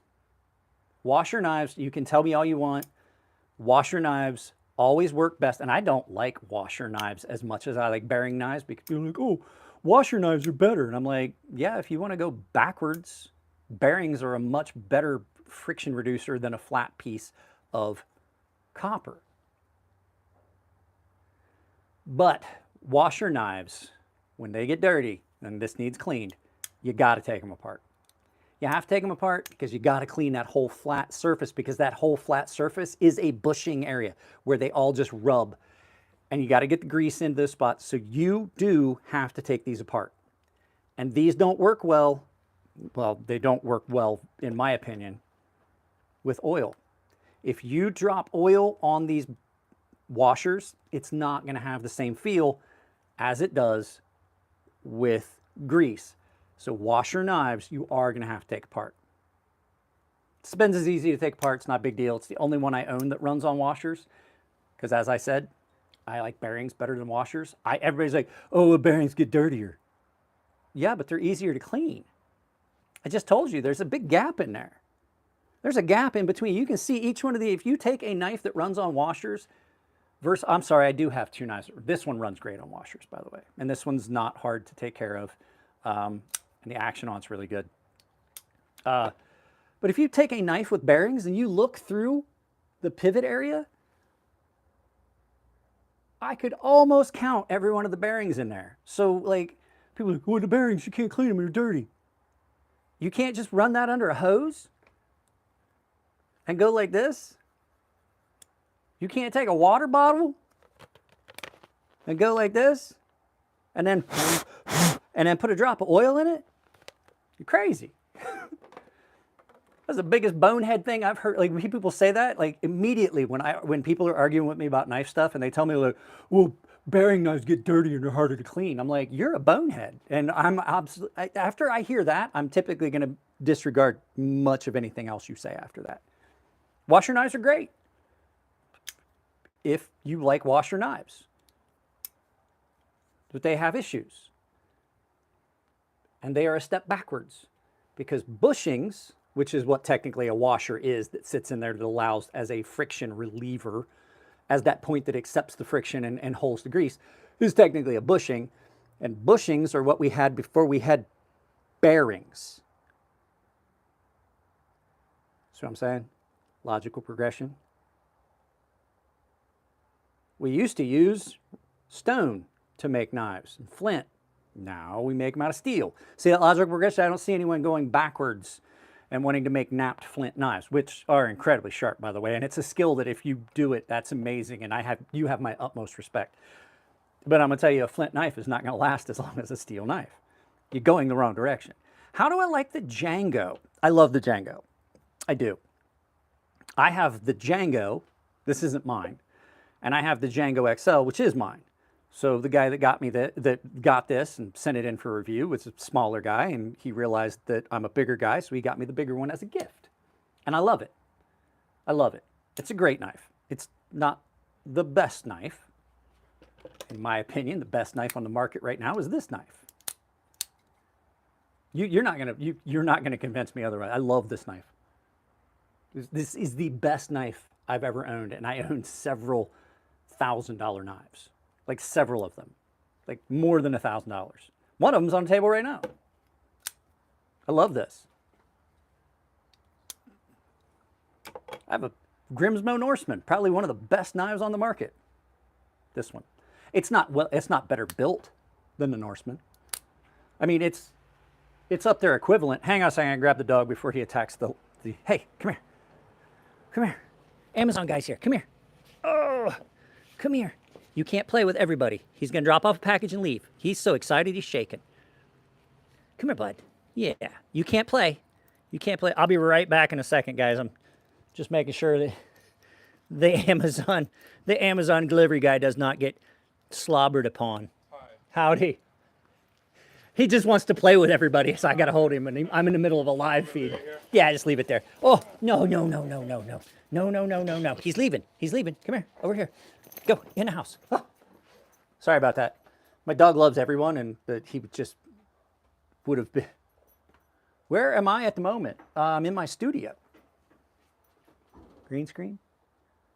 Chair. And for those of you that like always, I've always got the red and black. It's like Mr. Rogers' Neighborhood. It usually hangs on the back of the door. I was going to film some stuff, and then I realized I just can't. The narcotics they've got me on and the muscle relaxers keep me, like, it's fine for a live feed because live feeds go off the rails all the time. So where am I at the moment? I'm in Southern California. So it's a beautiful time of the year right now. Southern California, it's like in the 50s at night. It's like, it was 54 degrees when I got up this morning. It's gonna be, it's 74 right now. It's gonna be 80 by the end of the day. Beautiful weather. Like, I'm at the point where I could probably take this off now, but it's still chilly out here. So yeah, that's all I do for most of my knives, unless it's the Sebenza, which runs on washers, or the Steingraber Lamia. If these two get dirty, I have to take them apart. The flip side is, as much as I love this knife, I don't carry it that often. It just doesn't go in my pocket, and it doesn't go in my pocket on a day-to-day. This goes in my pocket if I know I have something I absolutely have to rely on. This is the most reliable knife, period. Hands down. If you have a Sebenza, you know what I'm talking about. These are probably some of the best work knives on the market. Hollow grind. They strop up really easy because of the heat treat that's on them. This has got the little bit harder heat treat on the S35VN. This was after people complained. Just all around one of the best knives you're going to have. And if I know I'm going somewhere where I need something that I'm going to rely on for like work stuff, if I'm going to my friend's house to help him do something around, like work on something, and we might need, this is what I'm going to take. But it doesn't get carried very often, and neither does this, because I love this knife, and it was a gift from Alex, and I can't afford to replace this. It's kind of the same reason I don't carry my Norseman as often. I don't want to be sharpening this every couple weeks. These are $700 from the maker. They're $1,300, $1,400 in the secondary. I can't afford that. I can't afford another Norseman. You know what I can't afford? I can replace this. It's $300. I could buy this knife 3 times and still not quite be at the price of my Norseman. Yes, I carry this almost daily. I EDC this almost daily. This is why it's up here. I took my belt off, and therefore this isn't here. This is my Lon Humphrey Custom Tucson.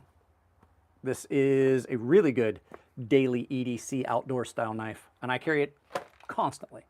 So, but yeah, maintaining your knife, and like I said, if you don't want to buy this KPL, and you want to use like Daiwa rod and tool oil and things like that, any of those are fine. If you're looking for something that is going to be the best possible option, something that was designed for knives, KPL is it. I have all 3 of the weights. I have the one that is, in this one I keep like this because this one is really, really thick. This is a KPL heavy. Put it on a detent ball, and you can put this on a detent ball. I'll show you how. Well, first of all, Mike, you got to have a knife that has a detent ball. There's no detent ball with this one. Dummy. So your detent ball, can you see it? A little black dot right there on my nose. This has a pin oiler. The tips of these are a pin oiler. So you simply just put this on your detent ball, squeeze a little bit, you just get yourself a little bubble of it. See that? You just drop that right on your detent ball. Now this one is thick and it's a non-Newtonian fluid. So this will stay exactly where you want it. It's almost a gel. And then it liquefies when it moves across the lubricated detent ball. Some knives, Oh, where's my ferrums? Where's my ferrums? I'll show you a trick if you have a knife that is like my Ferrum Forge Knife Works knives that has a rolling detent. Where's a good one? I'm trying to find one that's going to show up good on camera. Here we go. There's a hole in here that goes all the way through. Right? It goes all the way through that. Even though this screws in, you can see the ball in it. So this has a rolling detent. So it's basically a captured ball bearing. That's why the original Ferrum Forge Knife Works knives were so smooth. And I'm not going to give Jake Hoback credit for it because he did not fucking design this. This was an off-the-shelf piece that he started putting in knives and named it the Hoback rolling detent. So he doesn't get credit for that. It is just a rolling detent. Technically, to tell you what it is a rolling set screw. He did not design this. You can buy these parts off the shelf, and what it is, it's a little cup. You put the ball in it, you screw it in, and there's a hole that goes all the way through it, and you can put a drop of oil on the back side of this, right in there, and go like that. These are the smoothest knives you'll ever own.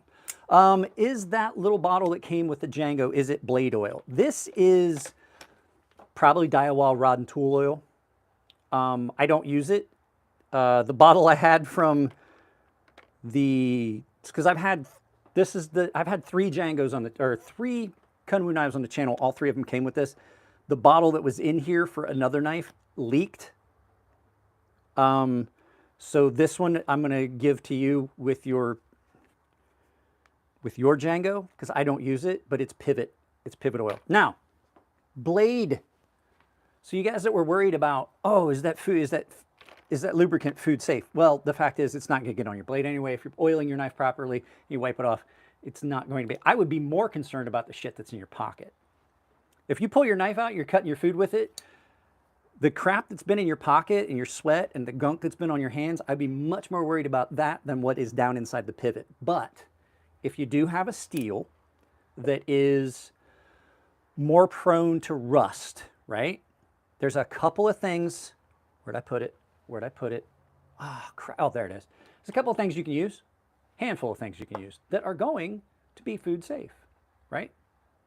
You go grab the other one. So you guys can hear me. I think my daughter had some that was, there it is. There's a couple things you can use. Don't go buy this. Don't buy anything from Carnivora. They're not good people, and there's going to be a video coming about that sometime soon. They basically have screwed a bunch of people out of a bunch of money, but they sent me this when they sent me a knife because they had sent me a shitty knife and there was a replacement. This is blade wax. Now you can get it from other companies and things like that, but it is kind of pricey. This one is 100% food safe. This one is done with a proprietary blend of ethically sourced beeswax, almond oil, and coconut oil. It's $15. Good wax, shit company. Oh, I'm so pissed at them. The more I find out, so mad. There's going to be a video. Scab, if you haven't seen it, go check out Scab. You can check out my community post. I shared the video where he sent out an apology. That's the tip of the iceberg. He's being nice. I'm not going to fucking be nice. Scab's being nice because he knows the entire family involved in this and he has a little bit of heart. I don't fucking know any of them. I don't fucking care to know any of them, and I don't give a shit. They fucked a veteran so bad. One of my fellow veterans, combat Marine vet, they fucked him so bad that he's living out of a van. Had to sell everything he had. He was their primary maker. They didn't pay him. They owed him like $30,000. Didn't pay him.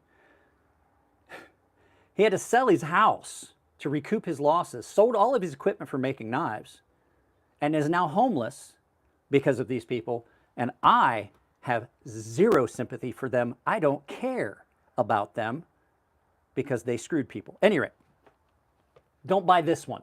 Don't buy anything from this company, period. But you can find blade wax, right? And it's a really good thing. It sits on, works really well, food safe.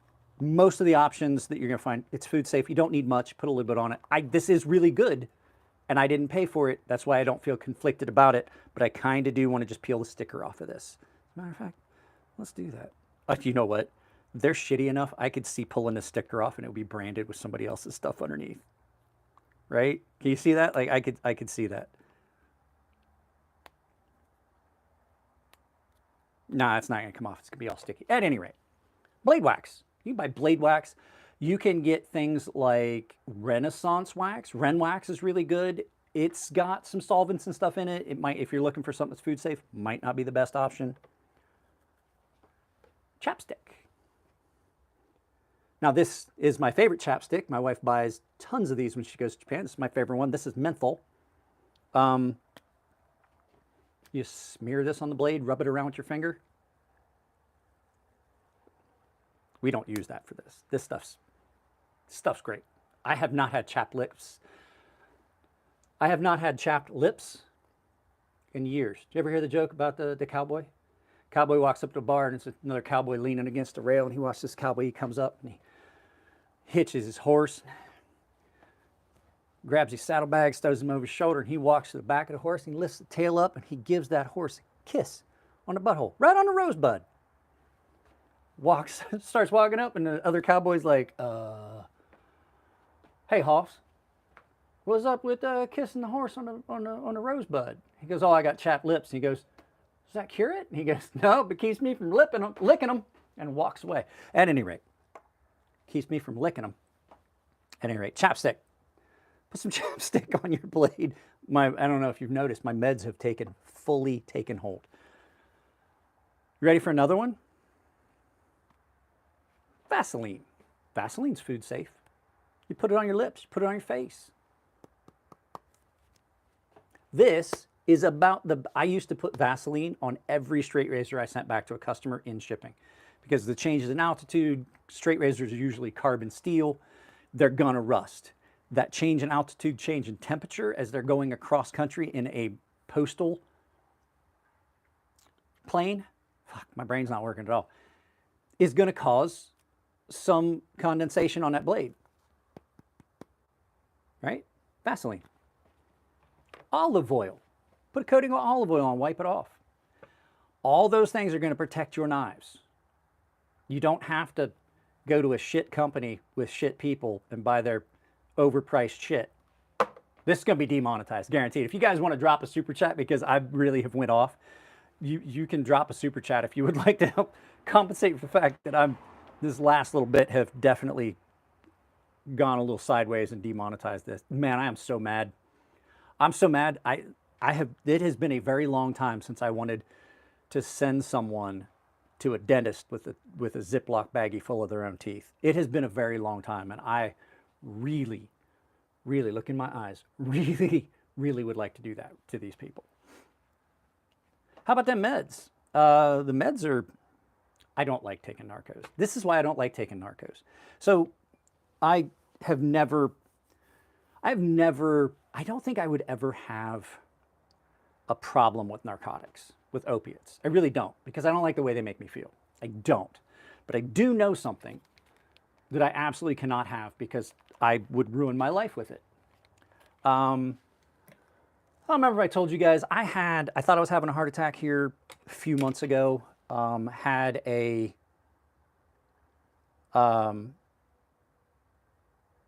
I was having a heart attack. Went to medical, absolutely thought I was having a heart attack. Turns out I was having an anxiety attack. And my therapist got called, and they asked me if I would like to stay at the hospital. I stayed in the hospital for a couple days just to reduce stress and center myself. I stayed in the psych ward. It was a voluntary thing. I could have left anytime I wanted, and it absolutely was something I needed, and I talked to my therapist. So they gave me Xanax. They tried to give me Xanax. They gave me a Xanax when I got there, and the doctor was like, well, I'm gonna send you home with a prescription for it. I was like, you can't do that. He's like, why? I was like, because I absolutely will abuse that, and I will ruin my life, because I know, having had Xanax in the past, that I like that way too much. And so just knowing me and knowing my limitations and knowing things that addictive behaviors, that my mom's an addict, you know, Scab and I talk about it all the time, never quit quitting. I did not learn that from Scab. I learned that from having a mother that is a recovering alcohol and drug addict. I know that I have addictive behaviors. I know that I need to avoid things that trigger those addictive behaviors. So I can't ever have Xanax. I can never have prescription for Xanax. Opiates, not a problem. I don't like the way they make me feel. I don't like the way I feel right now. I really don't. So try Wicked Wax. Owner seems solid, extremely pro-military. I'm really gonna, when I do this video about this company, Low Country Hillbilly, your free blade wax as well. I'm going to, the problem is this company that I'm talking about right now was really pro-military. We're pro-military, we're all about the troops, we're making stuff for the troops. And then they fucked a knife maker that happens to be a Marine Corps combat vet and screwed him so badly that he's living in a van. So I'm definitely starting to take any company that says they're pro-military, that I'm so pro-military, I'm taking that with a grain of salt. Another thing, companies that put scripture on their stuff. Jake Hoback's a piece of shit. He puts scripture on his knives. He puts a psalm something on all of his knives. And he's a garbage human being. And for any of you that think I'm just telling tales out of school, I've met Jake Hoback multiple times. And having been in the knife industry as a knife maker, knife designer, and friends with a lot of high-end knife makers, they will tell you as well that he's just not a good person. Typically people that do that put like scripture and I never have tried to tell you guys that I'm a good person. I know better. Because there's enough people out there that know me to be like, he's full of shit. You guys want to tirade about this for the last 20 minutes? May as well. I've already demonetized this live feed. I may as well talk shit about people. I'm in that kind of mood. My shoulder's starting to hurt. Drugs are wearing off to the point. So here's the problem. Here's the other thing. Yeah, I am going to make a video about carnivore. The problem is it's going to be a big video, and there's another guy. We're compiling information. There's a whole list of people that they owe multiple $1,000s to, things they've screwed up, people they've been blaming, and then other things that are documented. We got a lot of documentation. There's a guy that's been compiling this. He has an entire list of people he's interviewed, how much they owe him, and all stuff like this. We're going to do that video. I just want to have all the ducks in a row.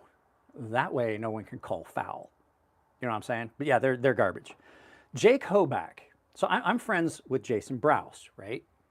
And I've been friends with Jason Browse over at Browse Knives for years. I met him through Elliot Williamson. He's a great dude. And his knife designs are amazing. So if you guys don't know, here's the way this works. If you get parts, let's grab this knife per se. Okay, say that I had all of the parts for this knife made in China, right? And this would be perfectly legal, right?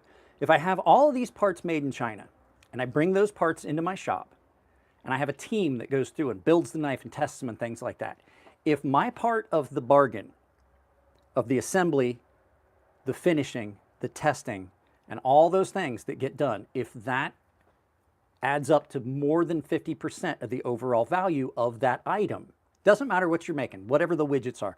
If you're making like fidget toys, it doesn't matter. If you're buying the parts offshore and you're building it here, if you accrue more than 51% of the cost, that's an American-made product. More than 50%, 51%, as long as it's 51% or higher, right? When you look at how much time it takes to make a knife, you're looking at probably 80 to 90% of the overall cost is accrued in your shop doing that. Jake Hoback was doing that. He was having stuff made offshore, cheaper manufacturing, and then he was doing all the finishing and all the assembly and all the things that go into taking those raw parts and making them a knife. And he was making them here, and he was calling them USA made. Jake Hoback threw a fucking fit, almost got Jason Browse, almost closed his business, right? This is some knife drama, and I know not everybody wants to hear this, but I'm just going to go on a tirade about this because he's a piece of shit that puts Bible verses on his knives. That's what started this. Threw a fit. Jason Browse almost lost his business. Like he almost went out of business. And Jason is a great dude, family man, Like he's got kids and he's just a great dude. So Jake Hoback threw a fit. Fast forward a few years. We find out that Jake Hoback wasn't just having parts made overseas, he was having entire knives made overseas and was allowing vendors to sell them as American made. And he's like, oh, well, the vendors never contacted me, they just assumed. I'm like, you knew what they were doing. A lie of omission is every bit a lie. If you know that somebody's selling your products as American made and you know that they were not American made, then you are a piece of shit. So at any rate, that's where I want to end on that. I want to end, we're not going to talk about that anymore. We'll wait till Paulo Bozzano, Jake Hoback, Carnivore Knives, M3 Tactical Tech, all those, just garbage tier people. So, fuck, so angry. And it's because they fucked somebody I like. Twice now, 2 companies. Jake Hoback fucked somebody I like, and fucking Carnivora fucked somebody I like. So, things that I do not recommend for your knives. Like I said, CLP and things like that on your blade, you're going to get a varnishy. The PETF, I don't think I have anything that has the Teflon in it anymore. I don't think I do. I think I got rid of all of it because they have a tendency to break down the bottles they're in. But I'm going to show you something else that you can use. Here's another one. If you don't, like, it just depends on what you want to do. Nano oil is another really good one. KPL is amazing. That's my go-to. I've got all of the KPL products pretty much for knife maintenance. But nano oil is another really good option. I don't use this on my knives. The reason that this is here, this is, what is this, 10 weight? Yeah, this is 10 weight nano oil. And this was made by St. Clair, USA. So this is an American product, as is KPL, but this is really good for firearms. I don't use this on my knives. It just lives in the case with my Grimsmo Norseman because there's a spot for it, and it doesn't look complete without it, but I do.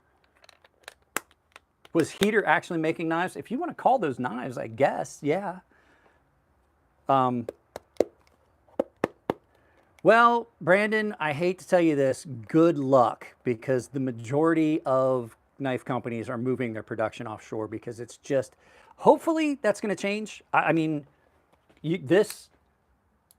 Microtech did not go the way of Benchmade. Microtech actually started making knives that are better than their other knives, and they're doing it in the United States for cheaper. This knife is $150 almost cheaper than the first Microtech I ever bought. Benchmades are, like, somebody complained, they're like, well, comparing a knife in 1999 that was $110 then and saying now that it's overpriced, that's kind of ridiculous. Because I was like, even with the price just if you look at inflation based on we're gonna talk about 710, right? The Benchmade 710. Benchmade 710 released in 1999 is $110. Now, not counting the increase in price on materials, right? Just looking at straight inflation, that knife today would cost $197-ish based on inflation. Almost double the price, right? And that's comparable. I do know that price of everything goes up. But even if the price of everything doubled and you're looking at a $300 knife, not a $200 knife, right? So $100 for the price of inflation, $100 for increase in parts and materials. $300 knife still does not equal the $600 price tag that they're asking for it, and that knife is nowhere near as good as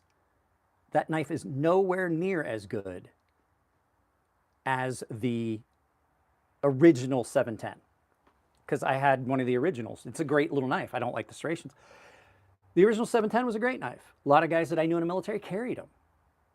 They were pricey back then, $110 back then when I was I was younger in the military. That was a lot. The Contigo is just hot trash. Contigo it's a fever dream that somebody put on paper, and Benchmade was like, fuck it, let's make it. And I was like, that shouldn't have ever happened.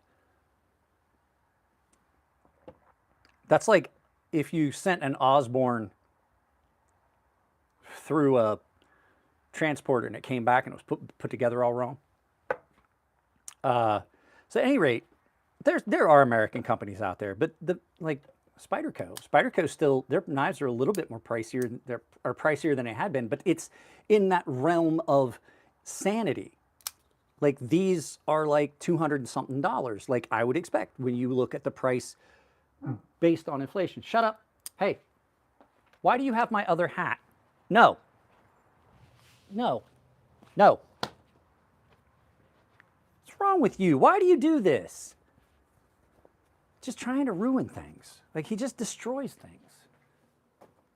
That's my wife's fault. My wife gave him a hat that she didn't wear and he destroyed it. She's like, oh, he can play with it. Now he sees a hat and he immediately thinks it's a toy, and it's my wife's fault. Spyderco does really good heat treat. I wouldn't say they do the best heat treat. Cold steel, I'm telling you right now, cold steel does the best heat treat. And I say that because cold steel takes substandard steels and turns them into something stellar. Case in point. This is a $50 to $100 knife, depending on where you pick it up. This is the OSS. This is like a $75. It's split the difference. $75 knife in probably what is a $200 sheath. Aus 8 steel. Their heat treat is insane. Insane. One of the best knives. What do I carry for a multi-tool? Just put that up. I don't carry a multi-tool. Do you know why I don't carry a multi-tool? Do you know why I don't carry a multi-tool? I'll show you what I do carry. Oh, it's on my bedstand, so I would have to, because I didn't grab it this morning. I didn't have space for it in my pocket, so I've got another one here. I don't carry this one, but like I carry a Tinker, which has half of this stuff. I carry a Swiss Army knife. You know why this is my preferred multi-tool? Because never once have I been somewhere and I thought to myself, fuck, I need a pair of pliers. Because typically if I'm somewhere where I would need pliers, I'm near my car where there's a small toolkit in my car that has pliers. I have multi-tools.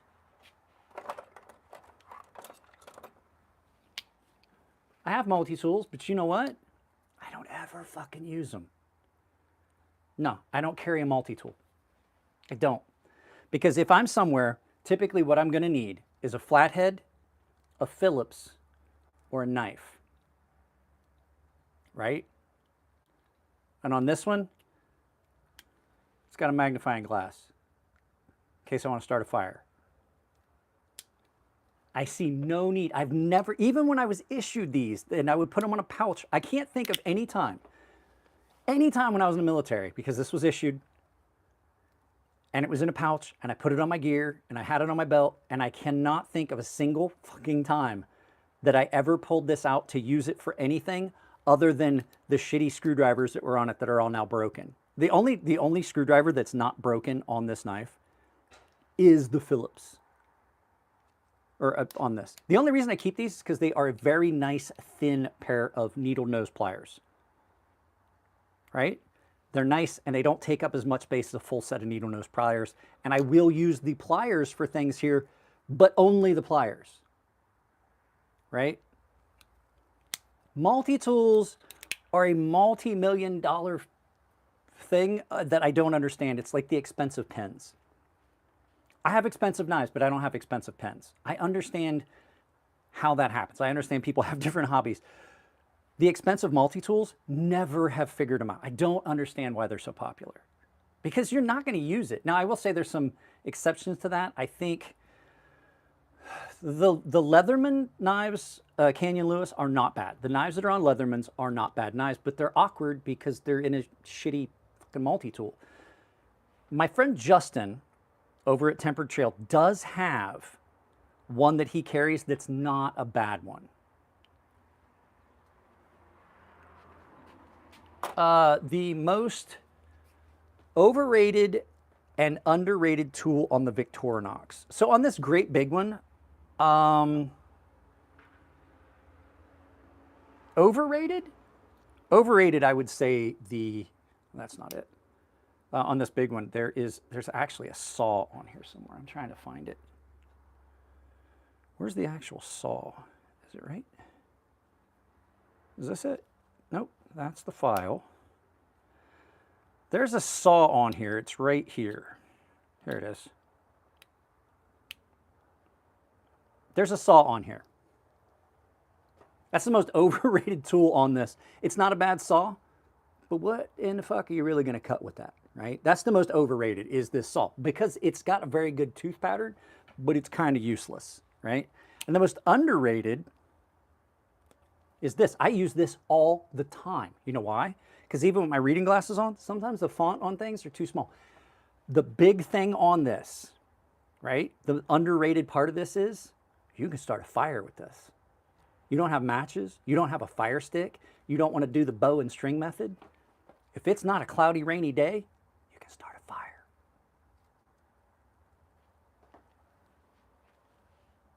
This gets used constantly. I'm always having to use this to look at stuff because this is a really, really nice magnifying glass. It's a very good, very powerful little magnifying glass. And so I use this all the time to get up close on. Sometimes these knives, the font, like what the steel is, right? Because when I do a knife video, I'm going into it blind. So let's see here. Can we see, where's the blade steel marking on this? Because this one's got really, really small. Where's it at on this one? I know it's on here. I know it's marked on this knife. But at any rate, sometimes they have super, super small font. Where is it? I know it's marked on here at any rate. Sometimes they have super, super fine font.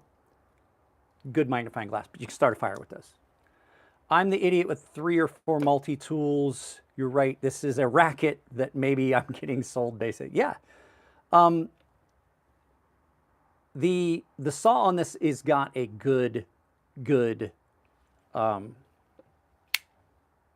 this doesn't have a finger choil and it's not in there. I know it's marked on here. It's 20 CV. I know I've seen it marked on here. I just can't seem to find it because it is a very, very fine, very, very small font.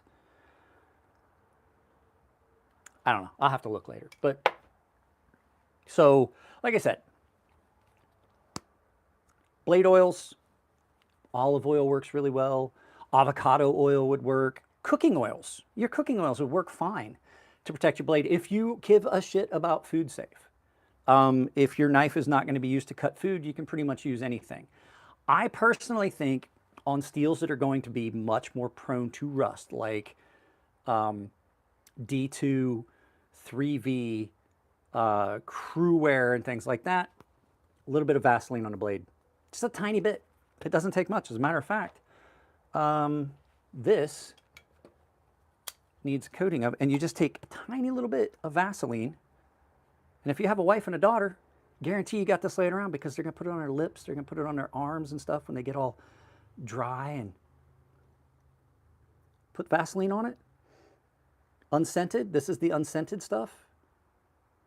Doesn't smell like baby powder. Right there. Now that blade is protected from the elements.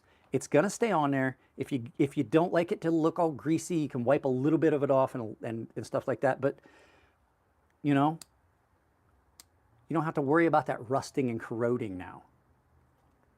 Right? Especially for somebody like me. For some reason, I have the ability to make almost any steel rust. I can rust 20 CV. So things like D2 and stuff like that. Sorry, my kid sent me a text. So I said yesterday during live feed, if you guys don't know, my daughter is in college and she's only 17. Oh, she had such a bad day yesterday. They did a practical in her class and she got a 0. And I felt so bad. She was crying when she cried. She was crying all day because this is in her major. So I just felt so bad for her. I was like, it's one of those things you want to grab her and just give her a hug and stuff like that. But when she's like, I get concerned about her because she's 17 years old. She's going to college and it's really stressful. So she's out of her element. She's with kids that are a bit older than her. And for her to be doing so well, like she's like, I thought I had it. Like I've answered all the questions in class. It's been great. I go into this practical where like, it's like 50% of her, midterm. And she's like, and I got a 0 on my practical. She's like, I don't understand how this happened. She's like, just flipping out.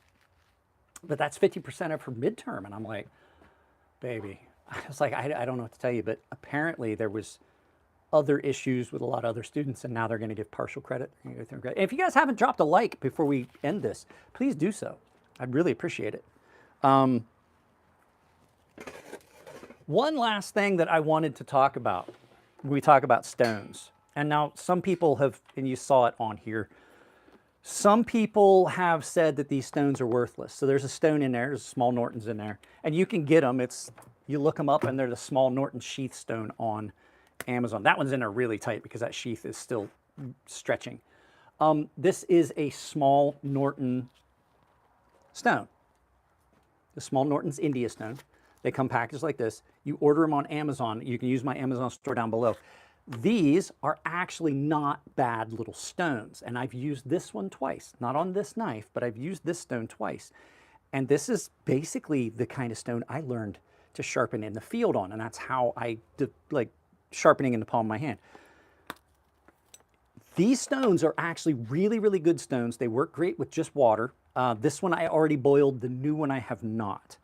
Because it's simply in that sheath to stretch out the pocket for it. But they come with an oil in them, and you basically just boil them for a little bit, and then you can use water on them.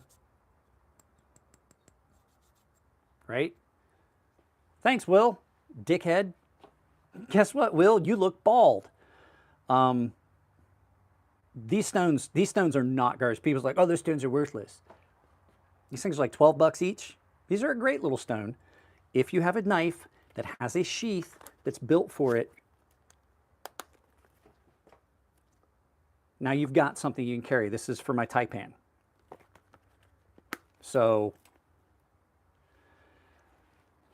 if you're comfortable sharpening on something small like that, they're great. All of my knives that have a pocket for it have one in it.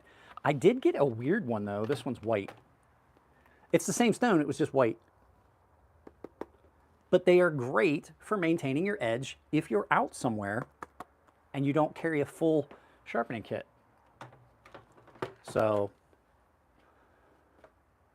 anytime I left work and declared myself SIQ, I'm probably, what's that stone again? It is, okay, on Amazon, OJ, you go to Amazon and you type in Norton's sheath stone, S8, like on your sheath, and you should get a Norton small stone that shows up. And they're a Norton India stone, just a small one.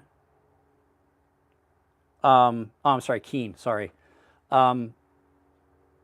Yeah, they're hard enough to sharpen pretty much anything. They're a very good stone, just done really small. They're cut down from the regular Norton's India stones. And the Norton India stones are great as a beginner sharpening stone. It's fairly coarse. It's gonna you're gonna be able to touch your edge up for what you need to do if you're out in the field, and then you can just resharpen and readdress. I'm gonna have to stop soon. I'm really having a lot of pain. I'm at that point where the narcos that I took earlier today, or the pain relief is wearing off, but I'm nowhere near time that I can take it again. So I took it right before we started. I can take it every 4 hours. It's been 2 hours. The pain's starting to come back, but I can't take the meds for another 2 hours, which is okay. I don't like the way they make me feel. So I'm probably just going to try and lay down and go to sleep. I'm tired. I'm also on prednisone, so that fucks with your sleep. So I didn't sleep really good last night. I slept better than average last night. So I hate narcotics. I hate opiates. I hate the way they make me feel. I don't like the pain relief. I am taking them because the pain relief factor is definitely something I need. I've been in some severe pain, and anybody that knows me and has known me for a while knows that it takes a lot for me to admit that I'm hurt or in pain. And it takes even more to get me to the hospital. And I've been to the doctor's office and the emergency room 3 times now. So I've been to the doctor, I went to the ER, I went to the doctor, got x-rays, and went back to the ER. So that should tell you a lot. And for reference, I stuck a knife all the way through my hand in a video and bandaged it up and went right back to sharpening. I mean, like in and out, through and through. I went through the meaty part of my hand. I did not go to the emergency room. What was this? Do you like Strider knives? I like Strider knives.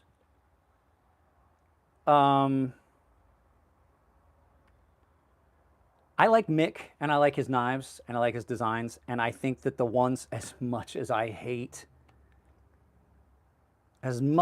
Greg Medford, he is a very talented, very, very talented machinist, and his company does do some of the best machining in the United States. And if you get one of the Striders that are being made at Medford, you're going to have one of the best Striders out there. They are really, really good. They're some of the best Striders that are out there.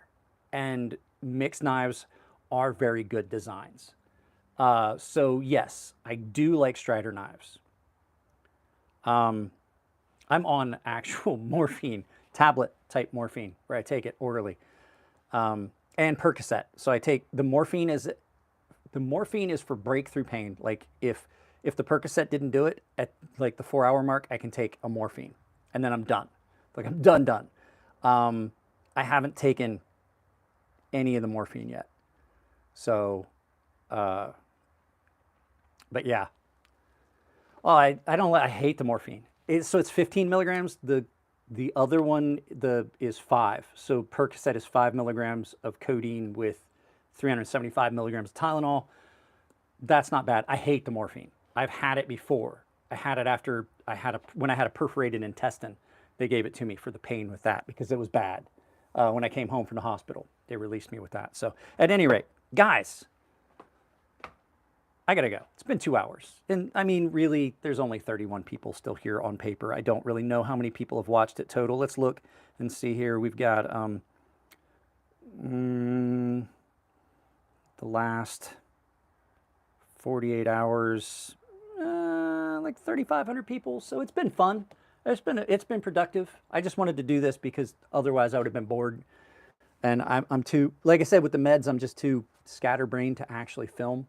So, guys, that's it. I love you all. I'm gonna get out of here. Take it easy. Hopefully I find out something about a job sometime soon, and I'll be able to tell you guys like, hey, guess what? We're not doing these live feeds anymore because I got hired. So, at any rate, are all of you? Wait. Is that me, or does that not look right? Are of all the knives you have, what is your all-time favorite? This one. This has taken my spot as the all-time favorite. It's not the most important. It's not the best knife. It's not the best EDC around, but this is my favorite. It's probably the best knife, hands down, I've ever purchased. And I bought this with my own money. So before anybody flips out about like, oh, this is not. Out of there, yeah, I figured it out. But so at any rate, yeah, this is my favorite. I gotta go, guys, because we would wind up staying here all day. Will B is the reason I have this. Will B sent me his for review. I did carry it for a while. I fell in love with it. I found that they were only $300-something. I ordered it. I ordered it through a secondary. I ordered it through. Here's the thing: when I purchase knives, because it's not that my channel's huge, but I know so many knife makers, so many people at knife companies, and the fact is, if I purchase a knife, there's always that chance that they're going to see it's me, and they're going to go through and hand pick a knife, and I didn't want that. I wanted to just get, because I wanted to do mosquito. Oh, sorry, squirrel. I wanted to get the most honest possible version, so I made sure that somebody else purchased a knife for me and sent it to me. So, guys, yeah, but Will is the reason, because I got to see his. Incredible. Probably one of the best knives ever made. So, guys, I'm out. I love you all. Take it easy. I'm going to end this, or we'll be here all day. I will see you